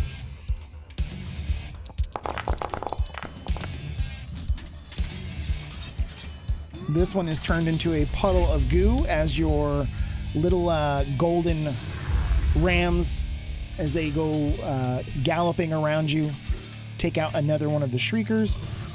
And another one directly in range.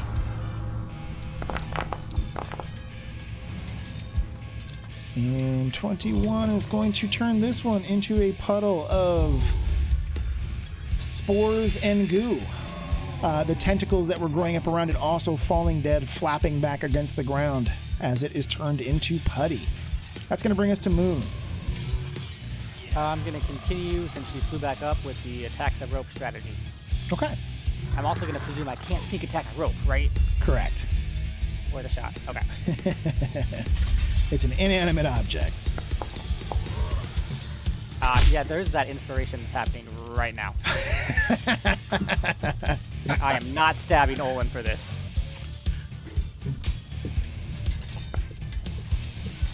Okay, well, it's not a 1. So that was a 14. That is unfortunately going to be a miss on the rope. Ah, take that rope. But that is going to absolutely be a hit.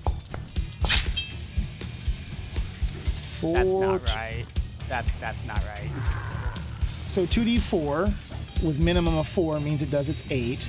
But again, it's that 10 and that 4. Where is that shit coming from? It should just be the 8 because it's an offhand weapon. Yeah. 1 million damage. That's okay, though. So between the 19 damage from the last round and then that 8 damage, you are able to successfully cut through the rope. So let me go ahead and remove the restrained off of Olin. Okay, now I'm nervous. You still have movement if you want to take it. I'm thinking he's still really hurt though. You know what? I'm gonna stay.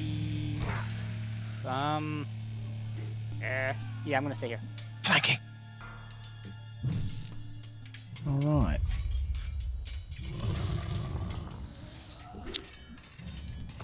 Cool. Brings us to Alatar. So you are standing, seeing the galloping, radiant rams swirling around Olin as he calls forth the power of Moradin.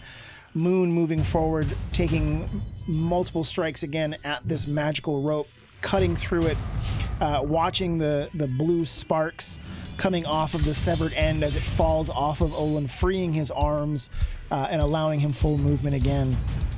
What would Alatar like to do? Does the Spirit Guardian hurt allies?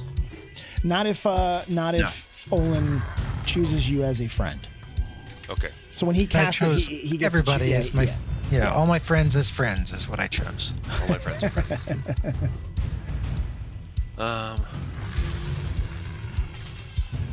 We can't get flanking on her because she's vertical, right? Correct. She would need to be, and technically as a caster, you don't get advantage. That's a melee thing only. I meant to help for my friends. I'm sorry. Yep. Yeah. Okay. Unless she comes down into range. Are these shriekers attacking? Nope, they're just screaming. Like drawing attention, I guess? I mean, there's the possibility that, they could be heard out in the ether. That's just their shrieking doesn't hurt me. No. Nope, you're not taking any damage. Okay, alright. We'll just keep rolling. Shit. There we go. That is going to be a hit. Very nice.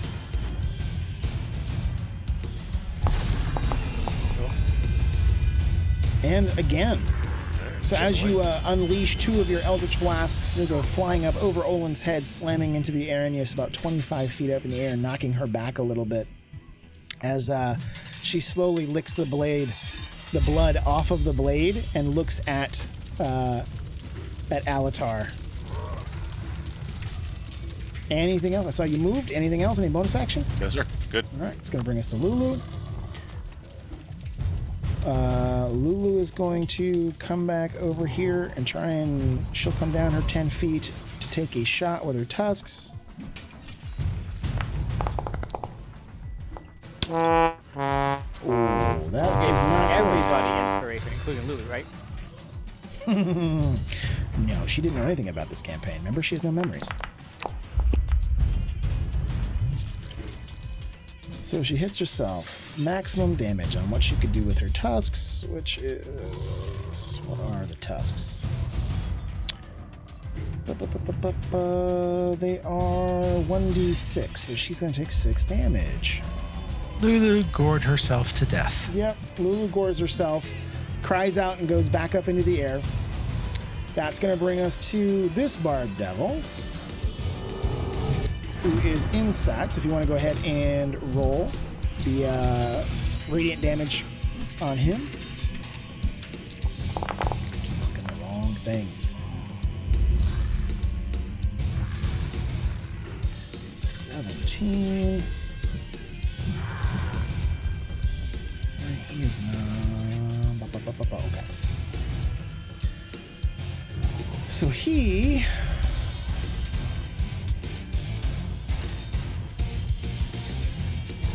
5, 10, 15. He's going to basically push through the Shriekers as they are screaming to target Olin.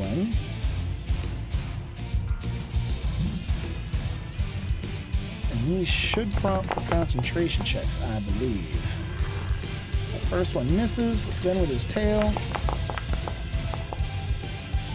Also a miss, and then again with his claws, which I think he misses on all of those.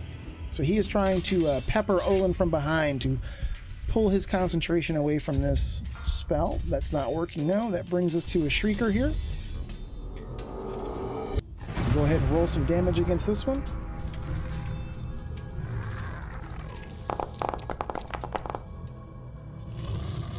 And with a 13, that one is turned into a mushroom puddle as well.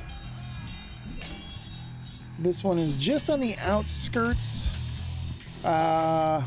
But it crosses the circle. So we'll say, yeah, go ahead and roll on him as well. Well, you know what? It didn't pop up.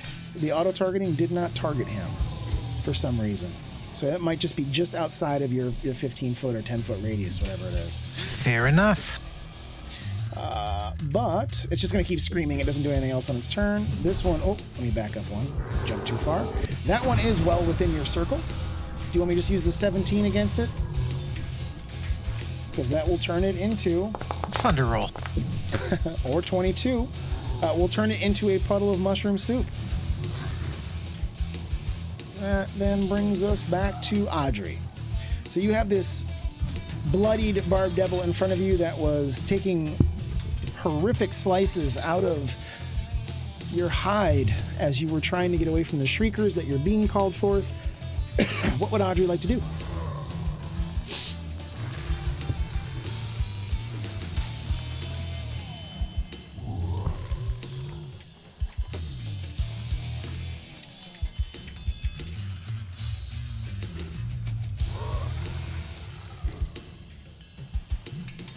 That's my guess. Do we have Audrey? Yes. Yep. So how high up in the air is she? So she's 25 feet up. Okay. So she's 25 feet up. Mhm. If I want to cast Cloud of Daggers, and it's 60 feet in a 5-foot cube, does that mean that you have to move closer to her to cast it?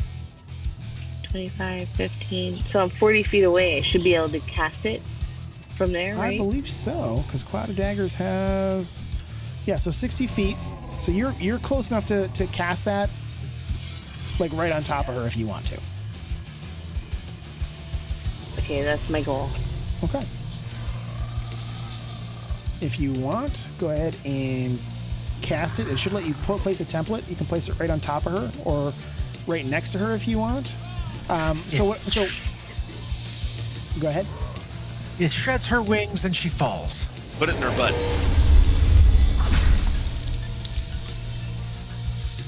Man, that sounded like some shredding to me. Let me put the 8 back on top of Olin so he doesn't get hit. Who was...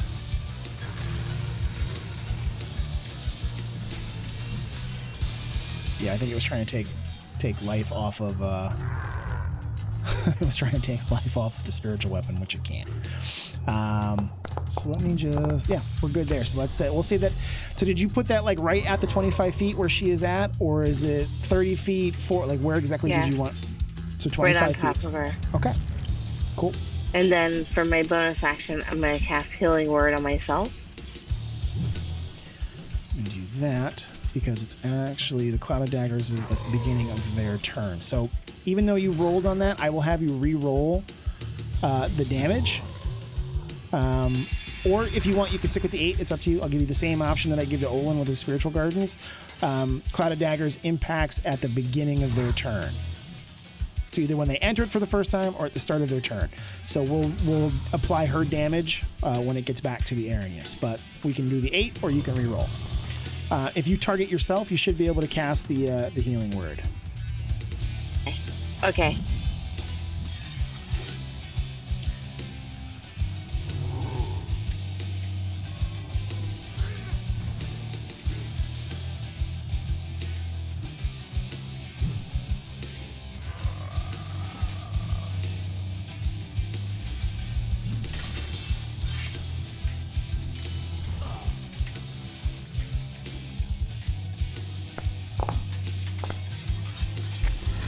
Nice.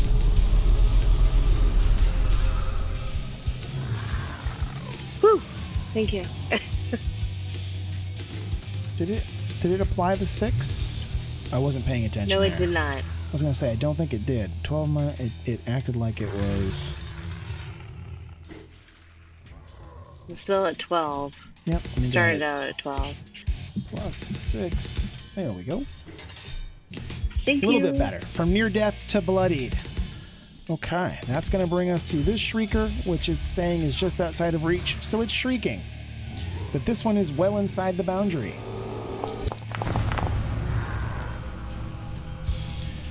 Minus 17 to its 3 hit points means it is mushroom soup. There is mushroom gore and blood everywhere. This is a bloody, ugly mess out here. That's going to bring us to another one that is, again, just outside the barrier. Another one outside the barrier, but they're just shrieking. That's all they do.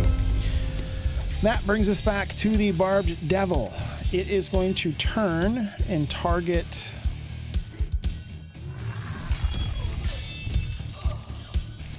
Severius.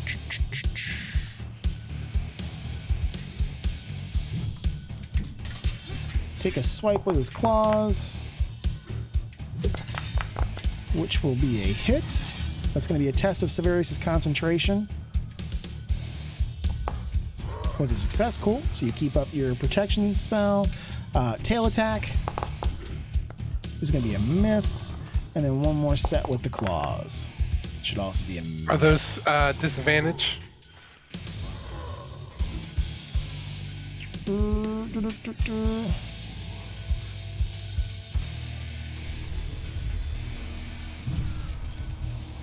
The devil should be attacking me with disadvantage. I'm just running back through here to see if it and it didn't auto recognize it. So let me do that first one. Let me roll. I say it's at disadvantage. I'll say you have disadvantage there, so. So he would have hit either way. He rolled a 16 and a 17. So that don't. I was gonna say you're good with that last concentration. That was just me to roll one more claw attack to see if that first one hit. The second two already missed, so we won't worry about those. Did the damage to both though. Yeah, I'm gonna turn it back. There we go. That's the 4 on the second one. Or actually, let me do this. The first one was a 6. The second one was a 4. So let me go. We'll take the second one since that would have been the one that would have hit. We'll add the 6 back. Why I did it that way, and then subtract the 4 to make it fair. Now it's going to be his turn with his 3 attacks. That brings us back to Severius. Bye bye. All right. Attack the devil again. But I lose my advantage, right? No, nope. Okay. You're still flanking with Audrey. Oh, nice. Okay. Yep.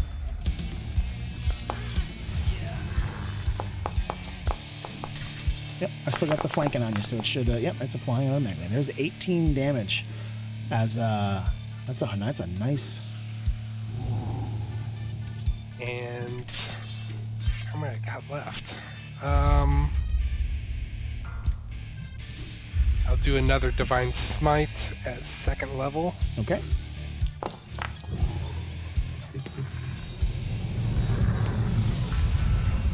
And take one more swing. Come on, baby. Nice.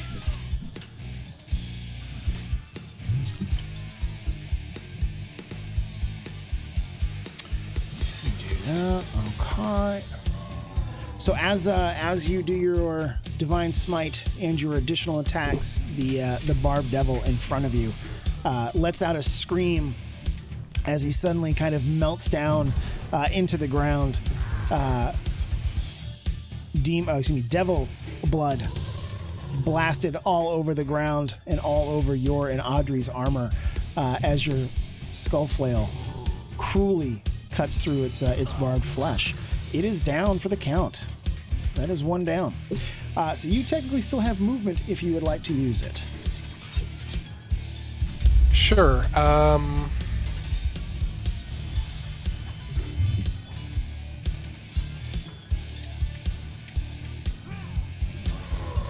action, isn't it? He's gonna run into the mushroom cloud, hoping to get high. Not yet. Not yet, I say. Severius just Portini does. breathing real deep, hoping Say for to spores. Audrey that you should move closer to Olin, so you're not outside the protective sphere. And I'll stay right there. Okay. So this is going to be something that you guys are not going to like from... see, it's saying she's getting hit, but she should be... How far is the Spirit Guardians? I think it's 15. I thought it was 15 feet, so it's not recognizing her height, I don't think. It's only looking left and right, up and down. Hey, this is two-dimensional, man. She's within 15. Oh, she's 25 feet straight up. No. I mean, it's just two-dimensional. So let me do this. Let me turn off that sequencer effects first. Yeah. Okay. So you're actually going to get the hit on her because your DM's going to do something that Severius isn't going to like here. Per the way that we have played these rules every time. Actually, let me do this. Let me back this up. Audrey, you get to roll damage on her because she is currently in your cloud of daggers. Ooh, bitches be getting stabbed. Or you can use the 8, or you can roll again. It's up to you. Cuisinart that bitch. But your cloud of daggers is 4d4. Unless you wanted to cast it at a higher level. We didn't ask that at the original time. you cast it as a level 2. You could cast it up to a level 3 if you wanted to. It just means you add an additional 2d4.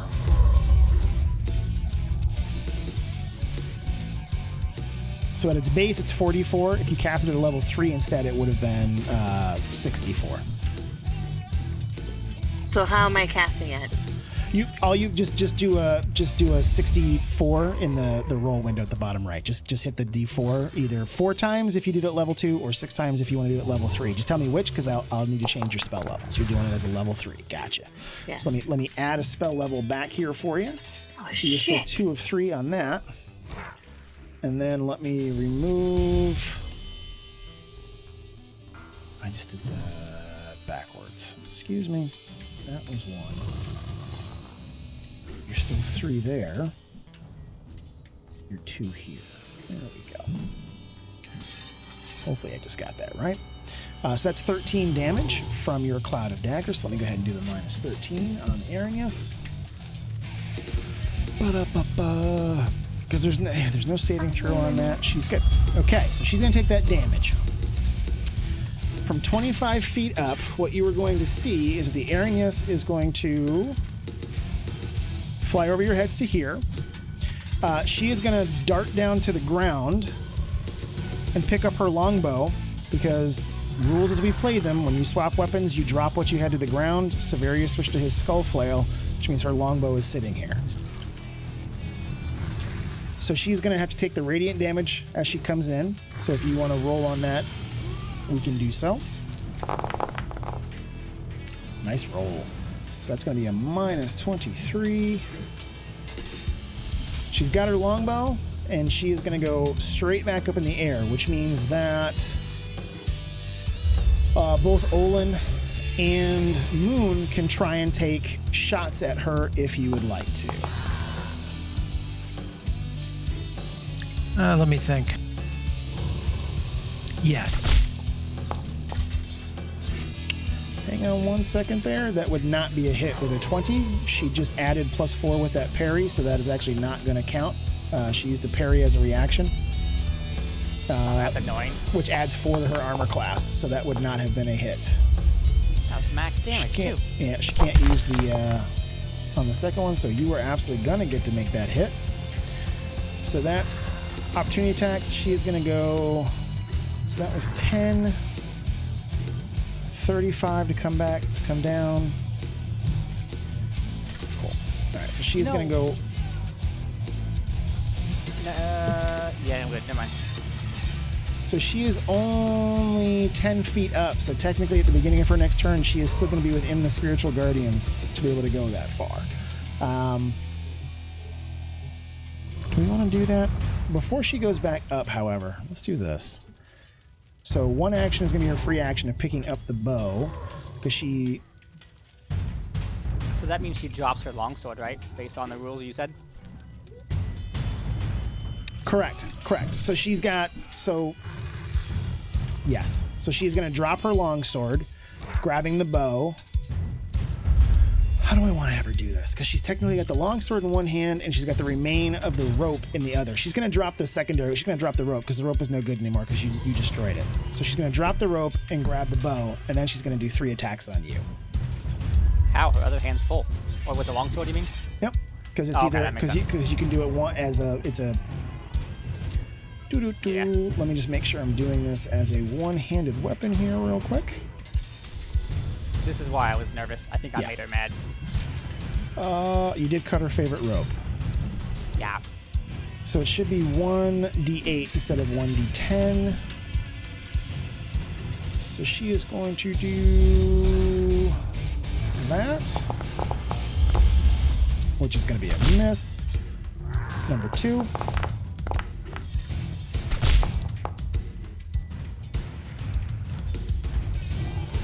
And number 3.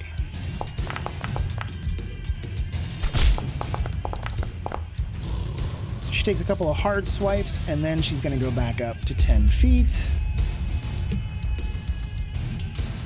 As she goes, that was the you guys did the Heavens Fall, and the Rose Repair unfortunately had missed.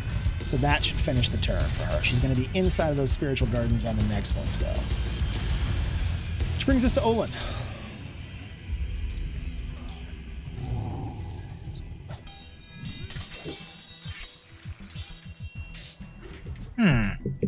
So she's 10 feet up, but still inside of the spiritual guardians on the next turn. If you have a...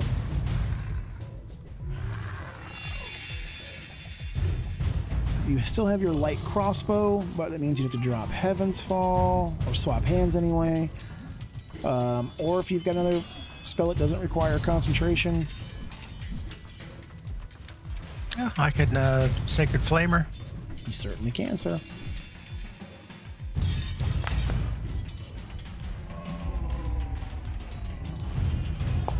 Shit.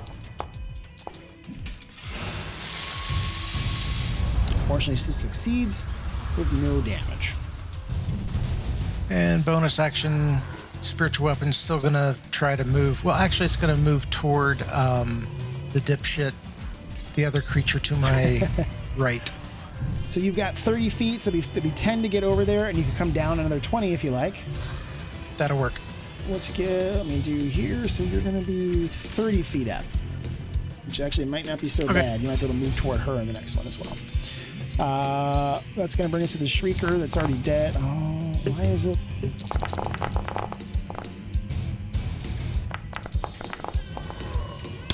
These things are all already dead. That one dies, actually, because of the damage over time at the beginning of its turn. So that one passes. I don't know why it's not skipping over all of the ones that are already dead instead of making them go yet again. That's going to bring us to Moon. I'm going to actually just start removing some of these from the row so it doesn't make us go through them. What would Moon like to do?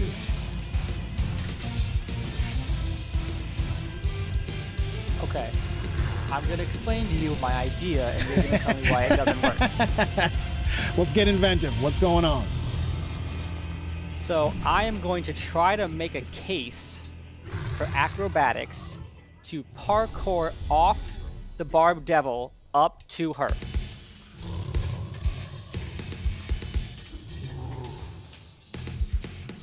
Let's see here. I presume he'd be able to hit me because I would leave his square technically, but You'd parkour off of Olin's shoulder.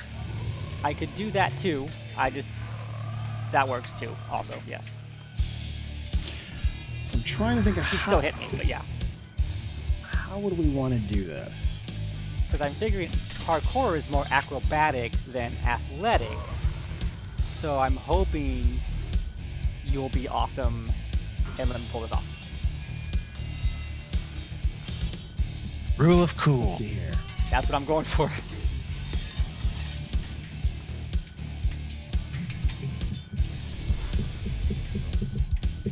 So here's the thing, is that a jump like that Yep. is technically, it's part of movement, so it's strength-based, not dexterity-based.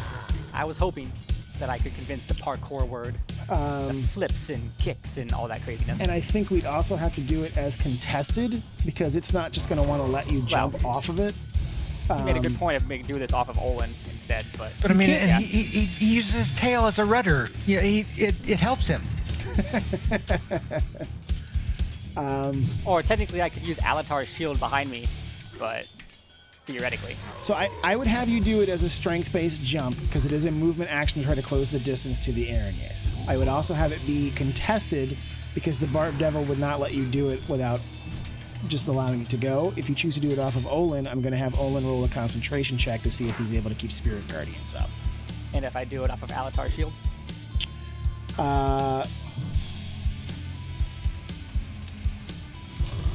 Backflip to Alatar's shield, propel yourself. Yeah, that'll work. Flips are technically worded in acrobatics.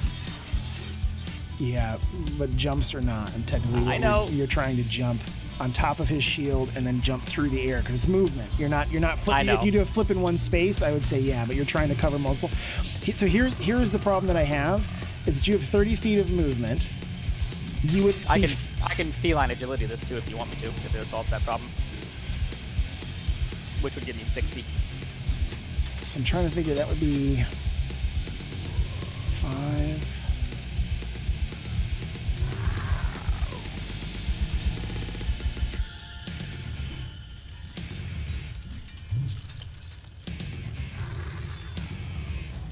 trying to think about where we'd have to. So it'd be 25. And you'd have to land around her somewhere. So Now, yeah, I only have an 8 strength, so you said I can only jump as high as my strength score, right? Also. But I'm 6 feet tall. you'd be going off of a.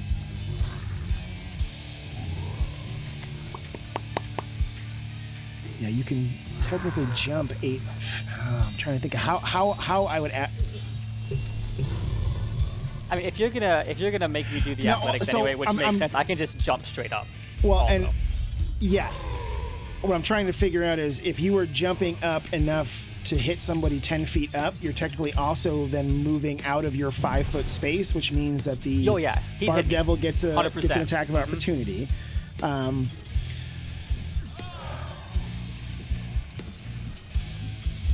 I'm trying to decide if I would have you do this with disadvantage or not, because you're trying to do this without anything to, like, put any kind of force behind the blows or the piercing strike. Yeah, I mean, I had a plan for that if you did that also, which is fine. Just let me know.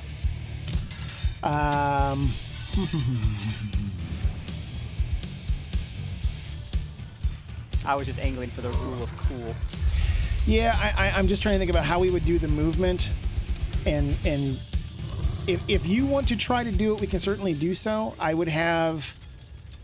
Either way, I'm going to do it as contested. If you decide to go off of Alatar or Olin, they will have to do some kind of a strength-based check to make sure that they don't just fall over when a 6.5, 7 foot tall tabaxi jumps at them. I would just jump straight up then to make it easier. All right. So if we do that, that's going to be 8 feet up. You could certainly take the swipe at. I would have you do that with disadvantage simply because it's trying to strike in the middle of a movement flying through the air, while she is also trying to fly up and ascend. So you're basically, she's going up, you're jumping up, trying to take a swipe as she's going up. I'll give it to you without disadvantage. You're already going to get an attack from that Barb Devil. I'm at a -1 athletics anyway, so it's probably not going to work. Well, there's nothing for you to roll with athletics. If you jump like that, you're able to just jump the distance of your strength score. So you can jump. Can jump 8 feet. The only reason we would do it contested is if you were going off of another platform, Gotcha. like off of Then one of the I 33 just characters. jump straight up and get smashed in the kneecap probably. So let's resolve the attack of opportunity first. So, because he has hit you, now I think we would do it with disadvantage because you're trying to jump. So in the middle of your swing, you're getting a swipe. But you can certainly take Then I was gonna say, can I proactively use a luck point to cancel that out, or could I just re-roll the disadvantage? I guess if I did that.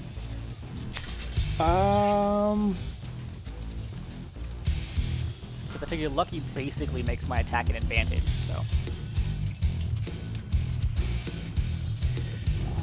So the way we've been using is we can't really support the second half of luck because of how I've got the rolls set up because they're not hidden.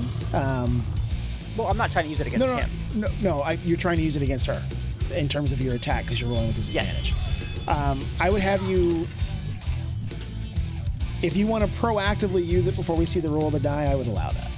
Okay, so I will do that to just roll normally then? Mm-hmm. Okay, I try that.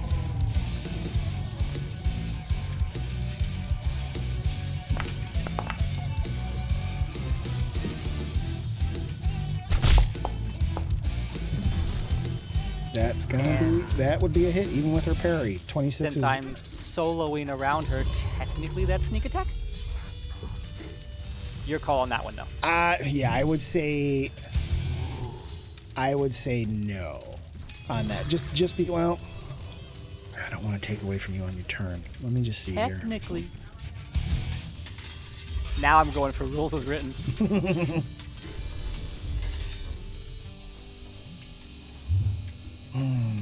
50-50?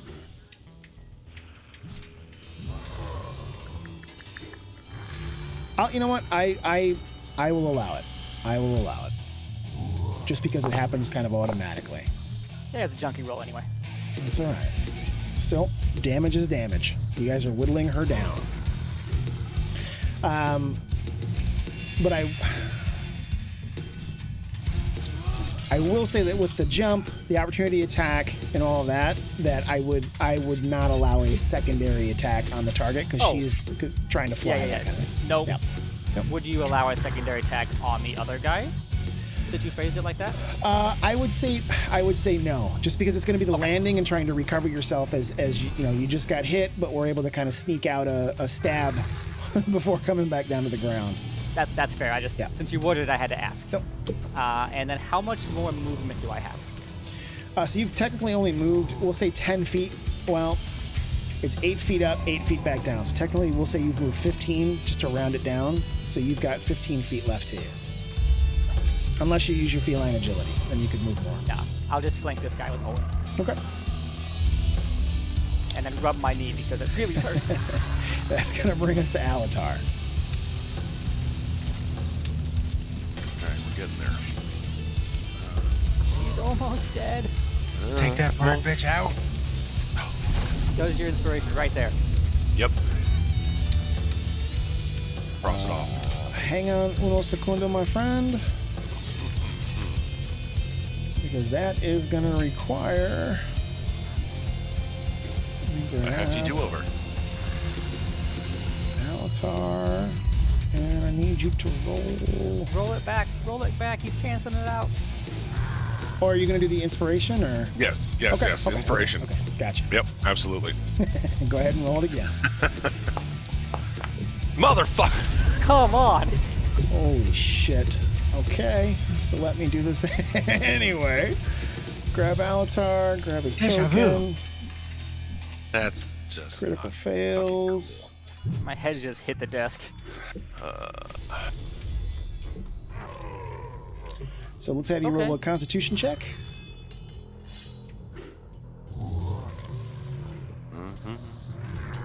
Constitution saving throw, please, sir.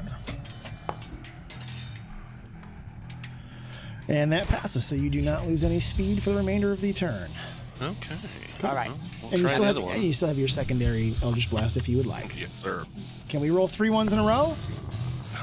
Nope. But the 5, unfortunately, is a miss.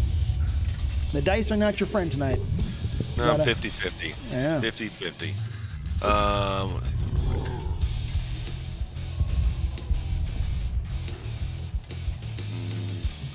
No, never mind. Okay, never mind. All good. That's going to bring us to the lose. She's got that really cool trumpet attack, right? She does, but it's a cone.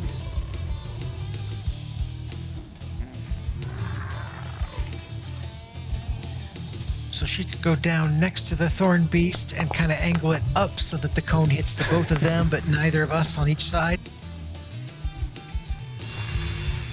No, this is 2D. Oh, I knew that was going to come That's back. right. Well, but that would still work even 2D. It could. She takes a shot at... Oh, yeah. That's the Barb Devil's turn. It is going to put one of these silly things on him every single time. Excellent. But he takes... He succeeds with a 25. Why does he have advantage on that? Yeah, didn't he do that at 4d8 also when he cast it? Yeah, it was 48. Just looking at white.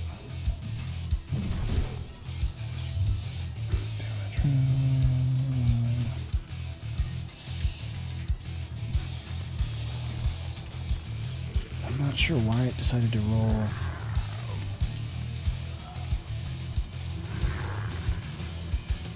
I mean, he would have succeeded either way with the 15 or the 20. I'm just not sure why it's rolling that automatically with advantage on him. I don't see anything on him in terms of immunities or resistances that would stop the magical effect, so it shouldn't have gone. But he still gets that. But the dice roll Let me have you go ahead and roll one more d8, and we'll add that to the 10. I'm not sure why it's rolling. Oh, okay. So he succeeded, so he's going to take half damage, but it only rolled. It is automatically rolling for you. If you want to re-roll completely, you can do so. You can let me do it every time. Otherwise, it's going to be 12, which would have been half damage for a 6. He took 5, so he needs to take 1 more. Yeah, it's automating some of it because of the sequencer update, I guess, with the way that it's looking at the automated part of the spell. It like even like his automatic roll, it did that without me doing anything, just when it went to his turn. He is going to do his attacks against Olin, however. There's our first one. Oh, baby. So I need you to roll a concentration check for me. And Spirit Guardians is now gone. He's going to do his secondary attack against Olin. That will be a miss, and then his final attack. That's why. He has advantage on saving throws. He has magical resistance. Now I'm seeing why he's getting that. And he misses his second attack as well. So with his first attack, he's able to claw through Olin's heavy armor, his claws scratching against your chest, calling forth some of your dwarven blood. As you call out to Morden, unfortunately, though, your concentration is broken. The Spirit Guardians dissipate into the ether, returning back to the godly place from which they came. But the 2 additional attacks both missed as his claws and his tail kind of skitter off, sliding off of your armor, as you also attempt to block a little bit with the Holy Taco, holding off the Barbed Devil in front of you. Shrieker shrieks. Back to Audrey. So Audrey, you are bloodied on the outskirts here. You are about 15 feet away from that Barbed Devil if you wanted to move up. Okay, so can I move in and do some stabby? You can. You absolutely can. I can move you up if you like and put you right there. You'll be just under Olin's spiritual hammer and right next to the Barbed Devil if you want to take some swings.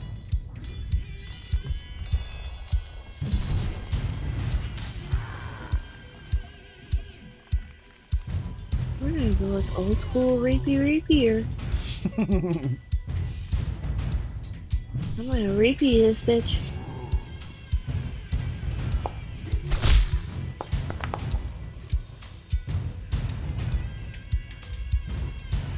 And that is going to be a hit. So as your silvered rapier darts forward, sliding under the rib cage, scoring a sharp line over the barbed hide of the devil. It grunts in momentary pain as it is continuing to keep its focus on Olin.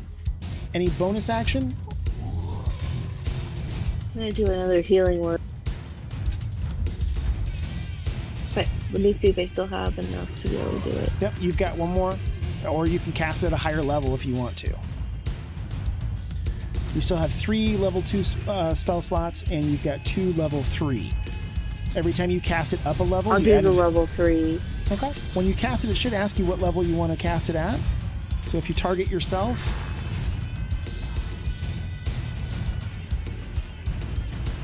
I think it adds a D4 for each additional level, so it'll give you a little bit more health there. It won't let me select the 3rd level. Is there there's no drop down or anything there? So we'll do No, this. everything is all closed off. It will only show the 1st level. Gotcha.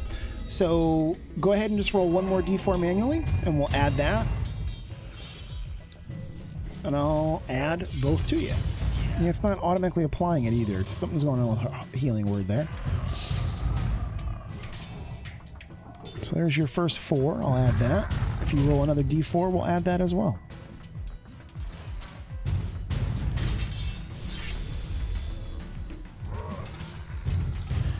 And I need to fix that because it cast it as a level 1. We'll add that back. How do I reset the die if I click them wrong? You can just highlight it and backspace. You had to delete it. And make sure we've got... That's correct. There we go.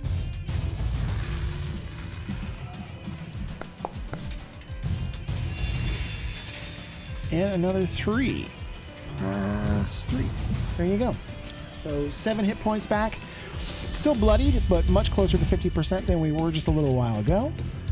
So that is... It did a -1. Is that squirrely? I'm not sure why I am. I can add that. Let's go ahead and go from +1.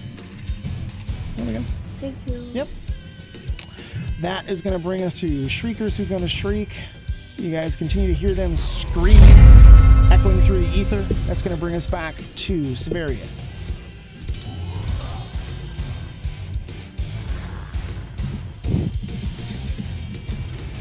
All right.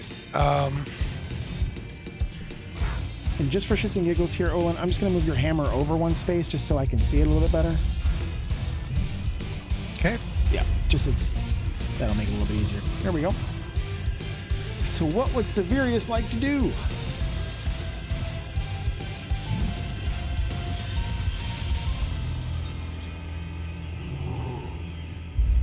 You said 10 feet, but we can't really touch her, can we? Correct. I can't reach that. You can try to jump. I think it's hilarious that he could probably, with his strength, he can jump farther in plate than our tabaxi. That's a weird rule. He parkours off of Olin's shoulders.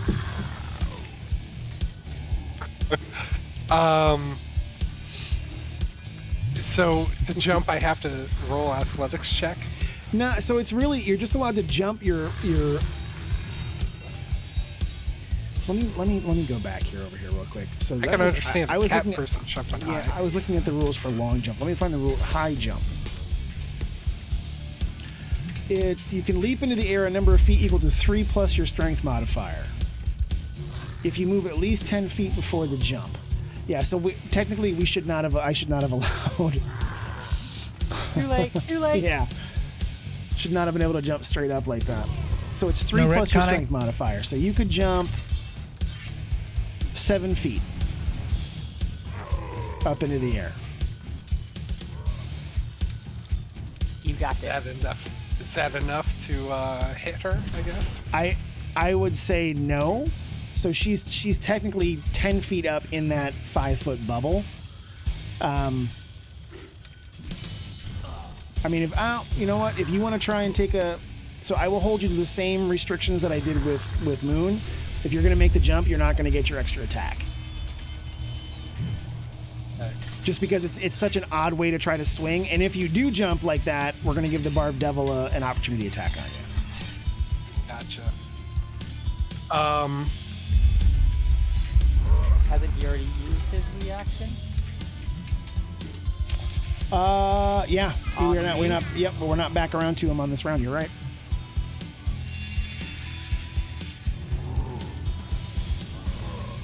You got this. God, I've been playing Dungeons and Dragons for 20 some odd fucking years. I don't think I've ever looked at the rules for jumping like this. It's always been long jumping, like trying to cross a distance. I didn't even realize that 5th edition had a high jump rule. I like to complicate DM lives. That's cool. I'm actually surprised to see they have a rule like that, considering how kind of rules light 5th edition has been. Can I do my bonus action first? Or do I have to do it at the end? No, you can do your bonus action whenever you like. I'm going to do a bonus action. I'm going to shove the Barbed Devil. Try to knock him off his feet. Using your Shield Master Shove. I like it. Let me see here. That is...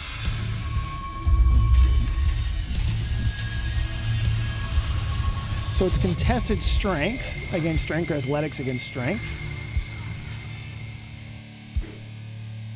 So if you want to roll, and then I will roll. What do I roll? Athletics. Oh, It's a shove, so I'll let you. It's the same thing as your strength, as doing a strength check.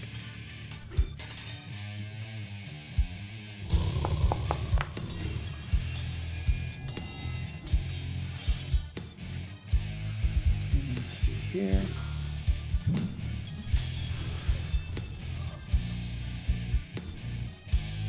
And strength. That's ability. Oh my god, he rolled super low. Oh my god. Both rolled 2s. Yep. It's not a save, it's ability, so yep, that's the correct bonus. So that's going to be... You can choose to either knock them back. Try to shove you 5 feet from you. Yeah, so you're knocking him, it's knocking him back 5 feet, correct? I thought I could knock him prone. So you can push it away, or you can choose to knock him prone. I want to knock him prone. And he won't be able to get up till his turn. Correct. Let me move this so I can actually see that. There we go. There we are. So he is prone. Cool. And debating what I want to do with her.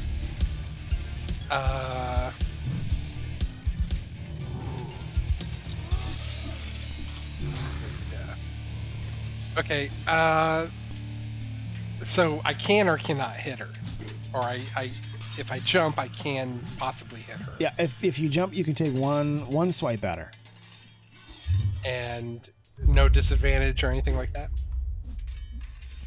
That came from me getting hit. Yeah, that was from him getting hit by the barbed devil.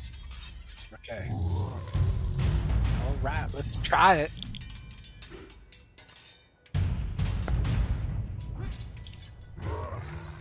I like this. That unfortunately would not be a hit because she's using parry, which will take her to a 20. Yep. Oh, actually, hang on. 22. Her AC was 18 and 2. Yeah, so that would still be a hit. 22 would still be a hit, even with her parry. That's gonna knock her out of the air and turn her into a puddle of gore on the ground. I'm a trendsetter. Yes. All right. So I still say fuck this campaign. so as Severius comes running around, he slams his shield into the barbed devil, knocking it prone. Turns, leaps, swinging wildly, and at the very end of his mace, he's just able to connect with the Erinyes as she is trying to pull back, but it is just enough to bring her slamming to the ground, taking the life from her devilish lungs as she bleeds out in front of you. That is going to be your turn, sir. That's your bonus action movement and the one attack on this round because of the jump. That's going to bring us to Olin. So you've got a prone barbed devil on the ground between you and your tabaxi friend. I am guessing you're going to want to attack him, so I'm going to turn flanking on because you are currently flanking with Moon across from you. I can do spiritual weapon, smack him too, right? Yep, you should be. So you are at 30 feet. You could get him back down to 0. You would have it ground level. Sure can. Swing. What is a spiritual weapon? Why do we always forget this? I mean, to be fair, he cast it 6 rounds ago, so. I always forget the damage. It's 1d8 plus your spell casting modifier. I always forget that for some reason. So your spell casting attack modifier is 8. So it's a 1d8 plus 8. That's a hit? No, that'd be if you. So the spiritual weapon. Why is it always so difficult? A melee spell attack. So it would be my spell attack? It's a melee spell attack. How's that for language, right? It's awesome.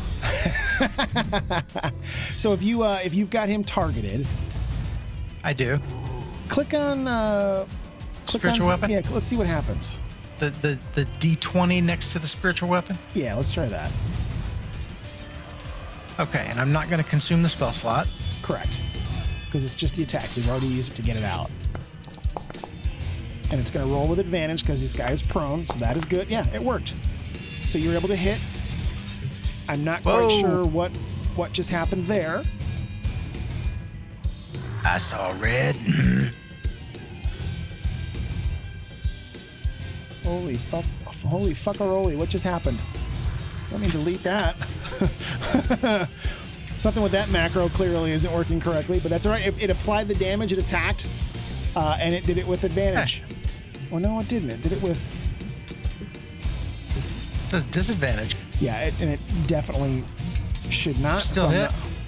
Yeah, it still hits with either of those two.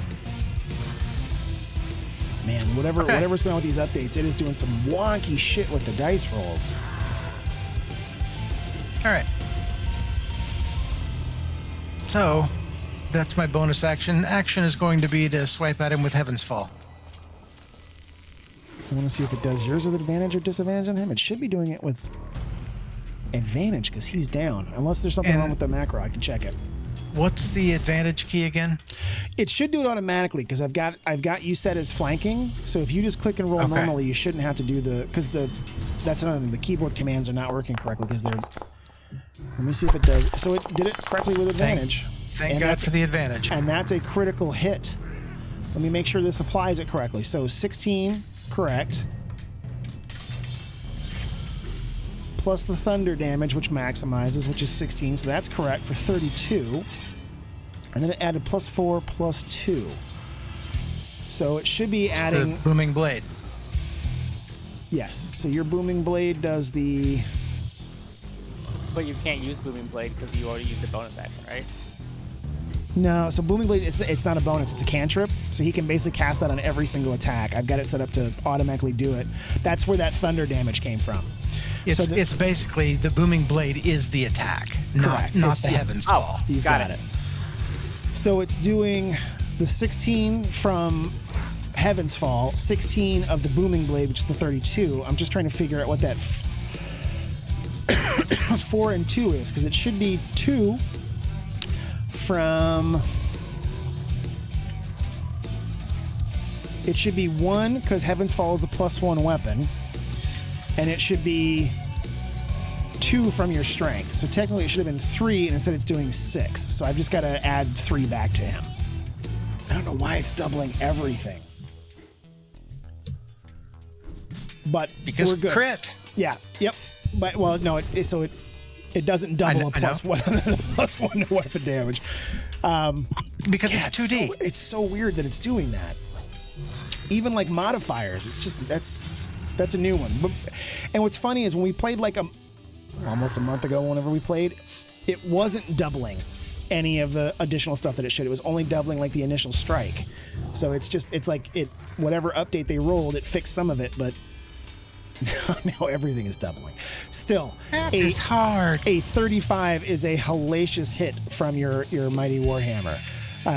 So as you have claw marks, blood, long sword marks, all of these different attacks that you've been taking as it seems these devilish creatures are focusing in on you for some reason.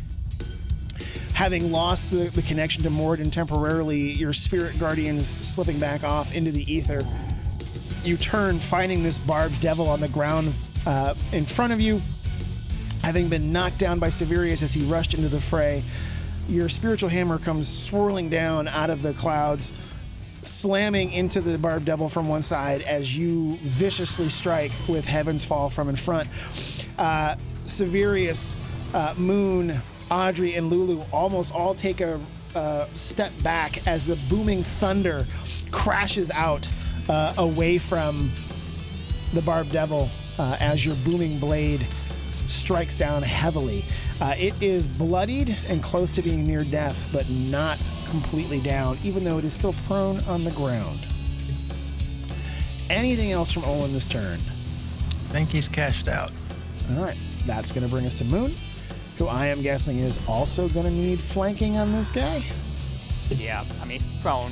Yep. Double advantage, I guess. Cool. 4 times. That's stabby, stabby, stab, stab.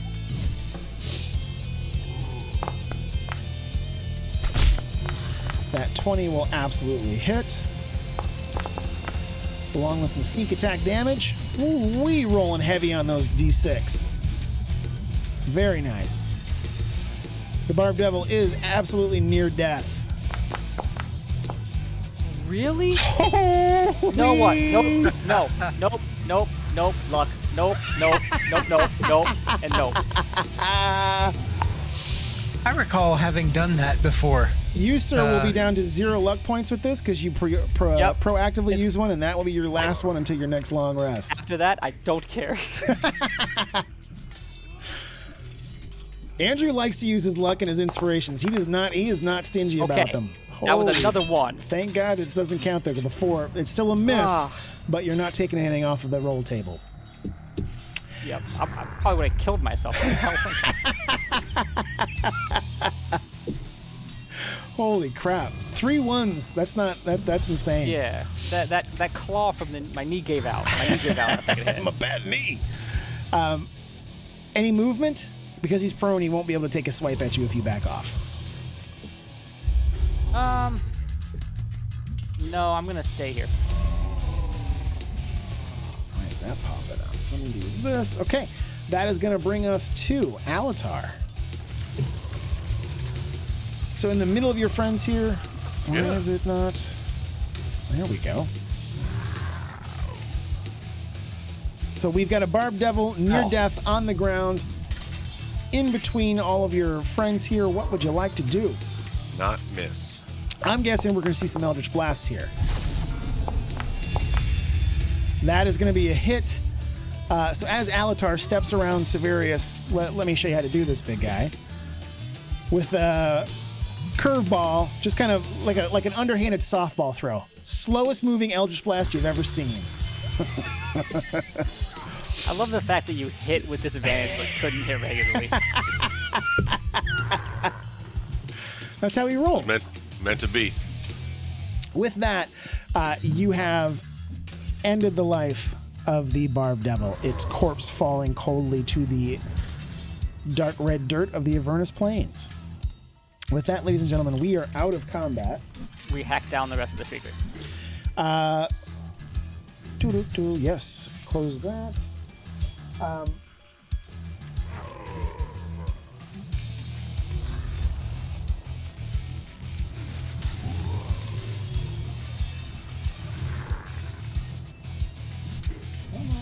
Sounds of shrieking mushrooms have been removed from this video. Yeah, I'll add them in post.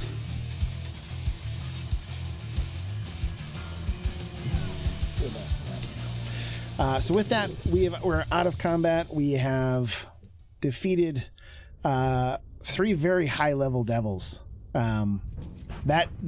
So I'll do it during the wrap-up. You guys have got the bodies of dead stuff around you. These mushrooms are still out here shrieking into the night. You notice that all of the abyssal chickens have basically completely run off the map. You don't even see them anymore. The fire is still burning behind you. But there's still 4 of these giant, man-sized mushrooms kind of slowly shaking in the moonlight, shrieking at this incredibly piercing pitch. You guys can barely hear each other talk. They are so loud. What would the group like to do?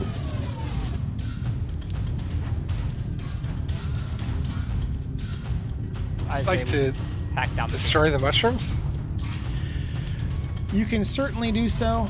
I am just going to go ahead and say that they all have 20 hit points or less. So with a couple of attacks, you guys would be able to take them all out. I'm just going to go ahead and remove them rather than having you actually have to roll against them, because it's just going to be time that we don't need to waste, because they can't attack back or have defenses. So Moon and Severius, anyone else that would like to move forward, hack down the remaining shriekers that popped up from the magical beam that Audrey planted. You guys are now alone here on the battlefield, bonfire burning behind you.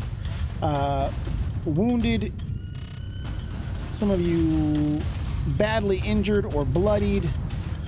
What would you guys like to do? I think we need to leave. That shrieking would have notified anything nearby. Place to rest. Everything murdered, and can we camp out by the campfire and take a rest? I'm gonna split my lay on hands between Olin and Audrey. Or how does she?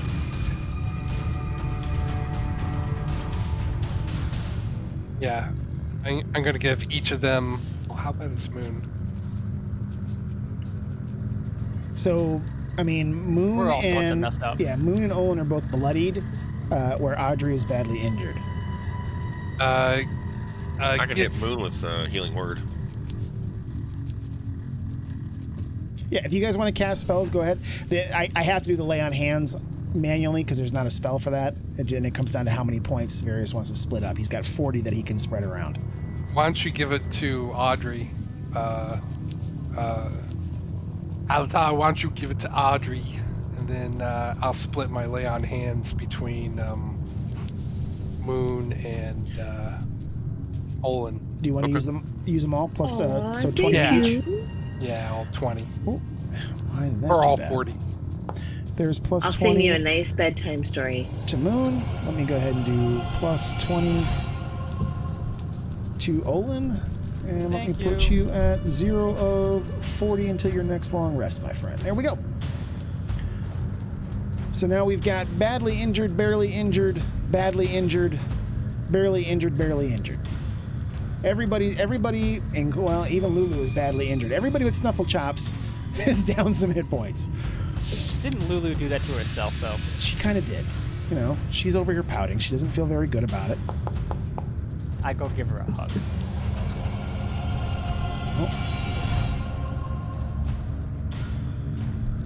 Yeah, nice.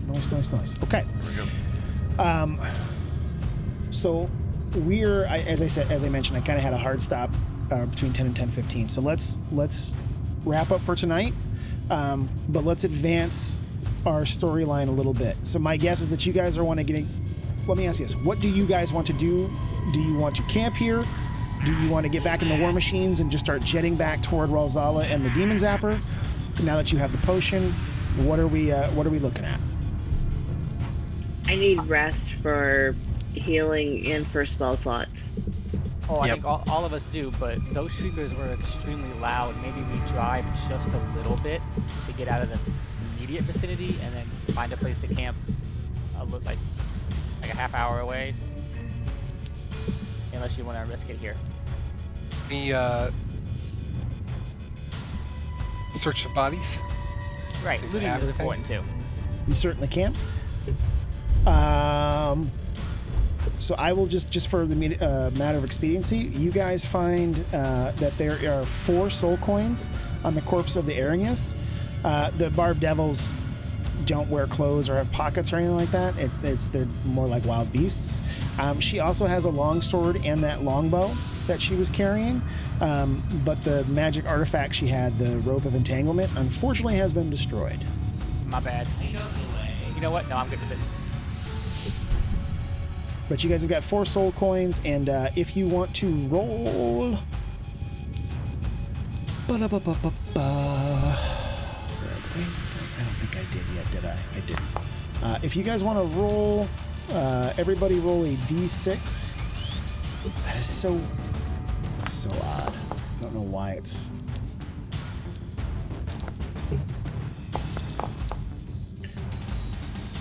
Can we keep the pattern going? fucking weird. So 5, 2, 5, 2. Let's Audrey see. needs a 5. All we need is for Solid. Audrey to roll a 5, and we're perfect. That's not fine. So what we find here is, let's see, 5, 10, 15. You guys find 150 gold pieces on the Erinyes.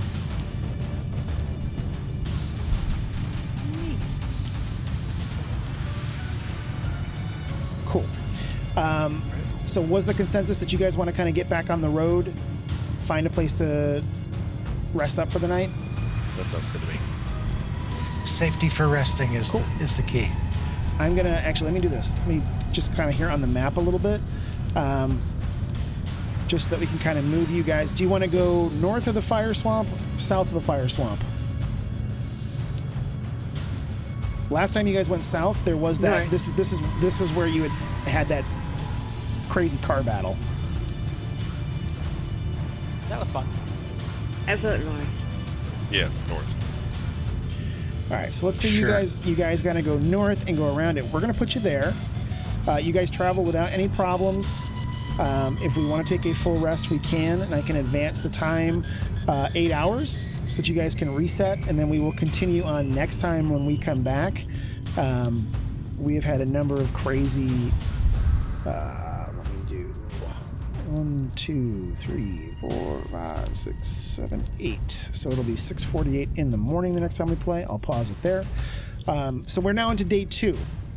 The reason that I mentioned that is that as you guys have gone north, kind of heading back towards the Demon Zapper, which is up here, where you're trying to get to Ralzala to free the unicorn, what you know is that you are on day 2 of 7 before the Wandering Emporium will no longer be right here where you know it's going to be on day 7.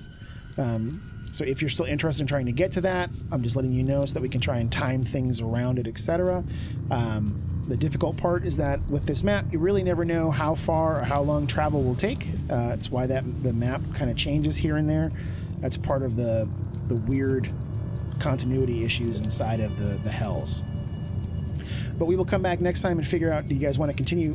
I'm actually going to move you I'm going to move you 2 slots this way, simply because if you're coming around the fire swamp, you can stop there and you can choose if you want to go toward the Emporium or toward the Demon Zapper on our next time. Coolio. All right, guys, everybody have a good night. Thank you very much for playing. I appreciate it. And we'll be back in a month. Thanks, y'all. everybody. Talk to y'all later. See you, Good everybody. night, y'all. See you. Good night. Bye.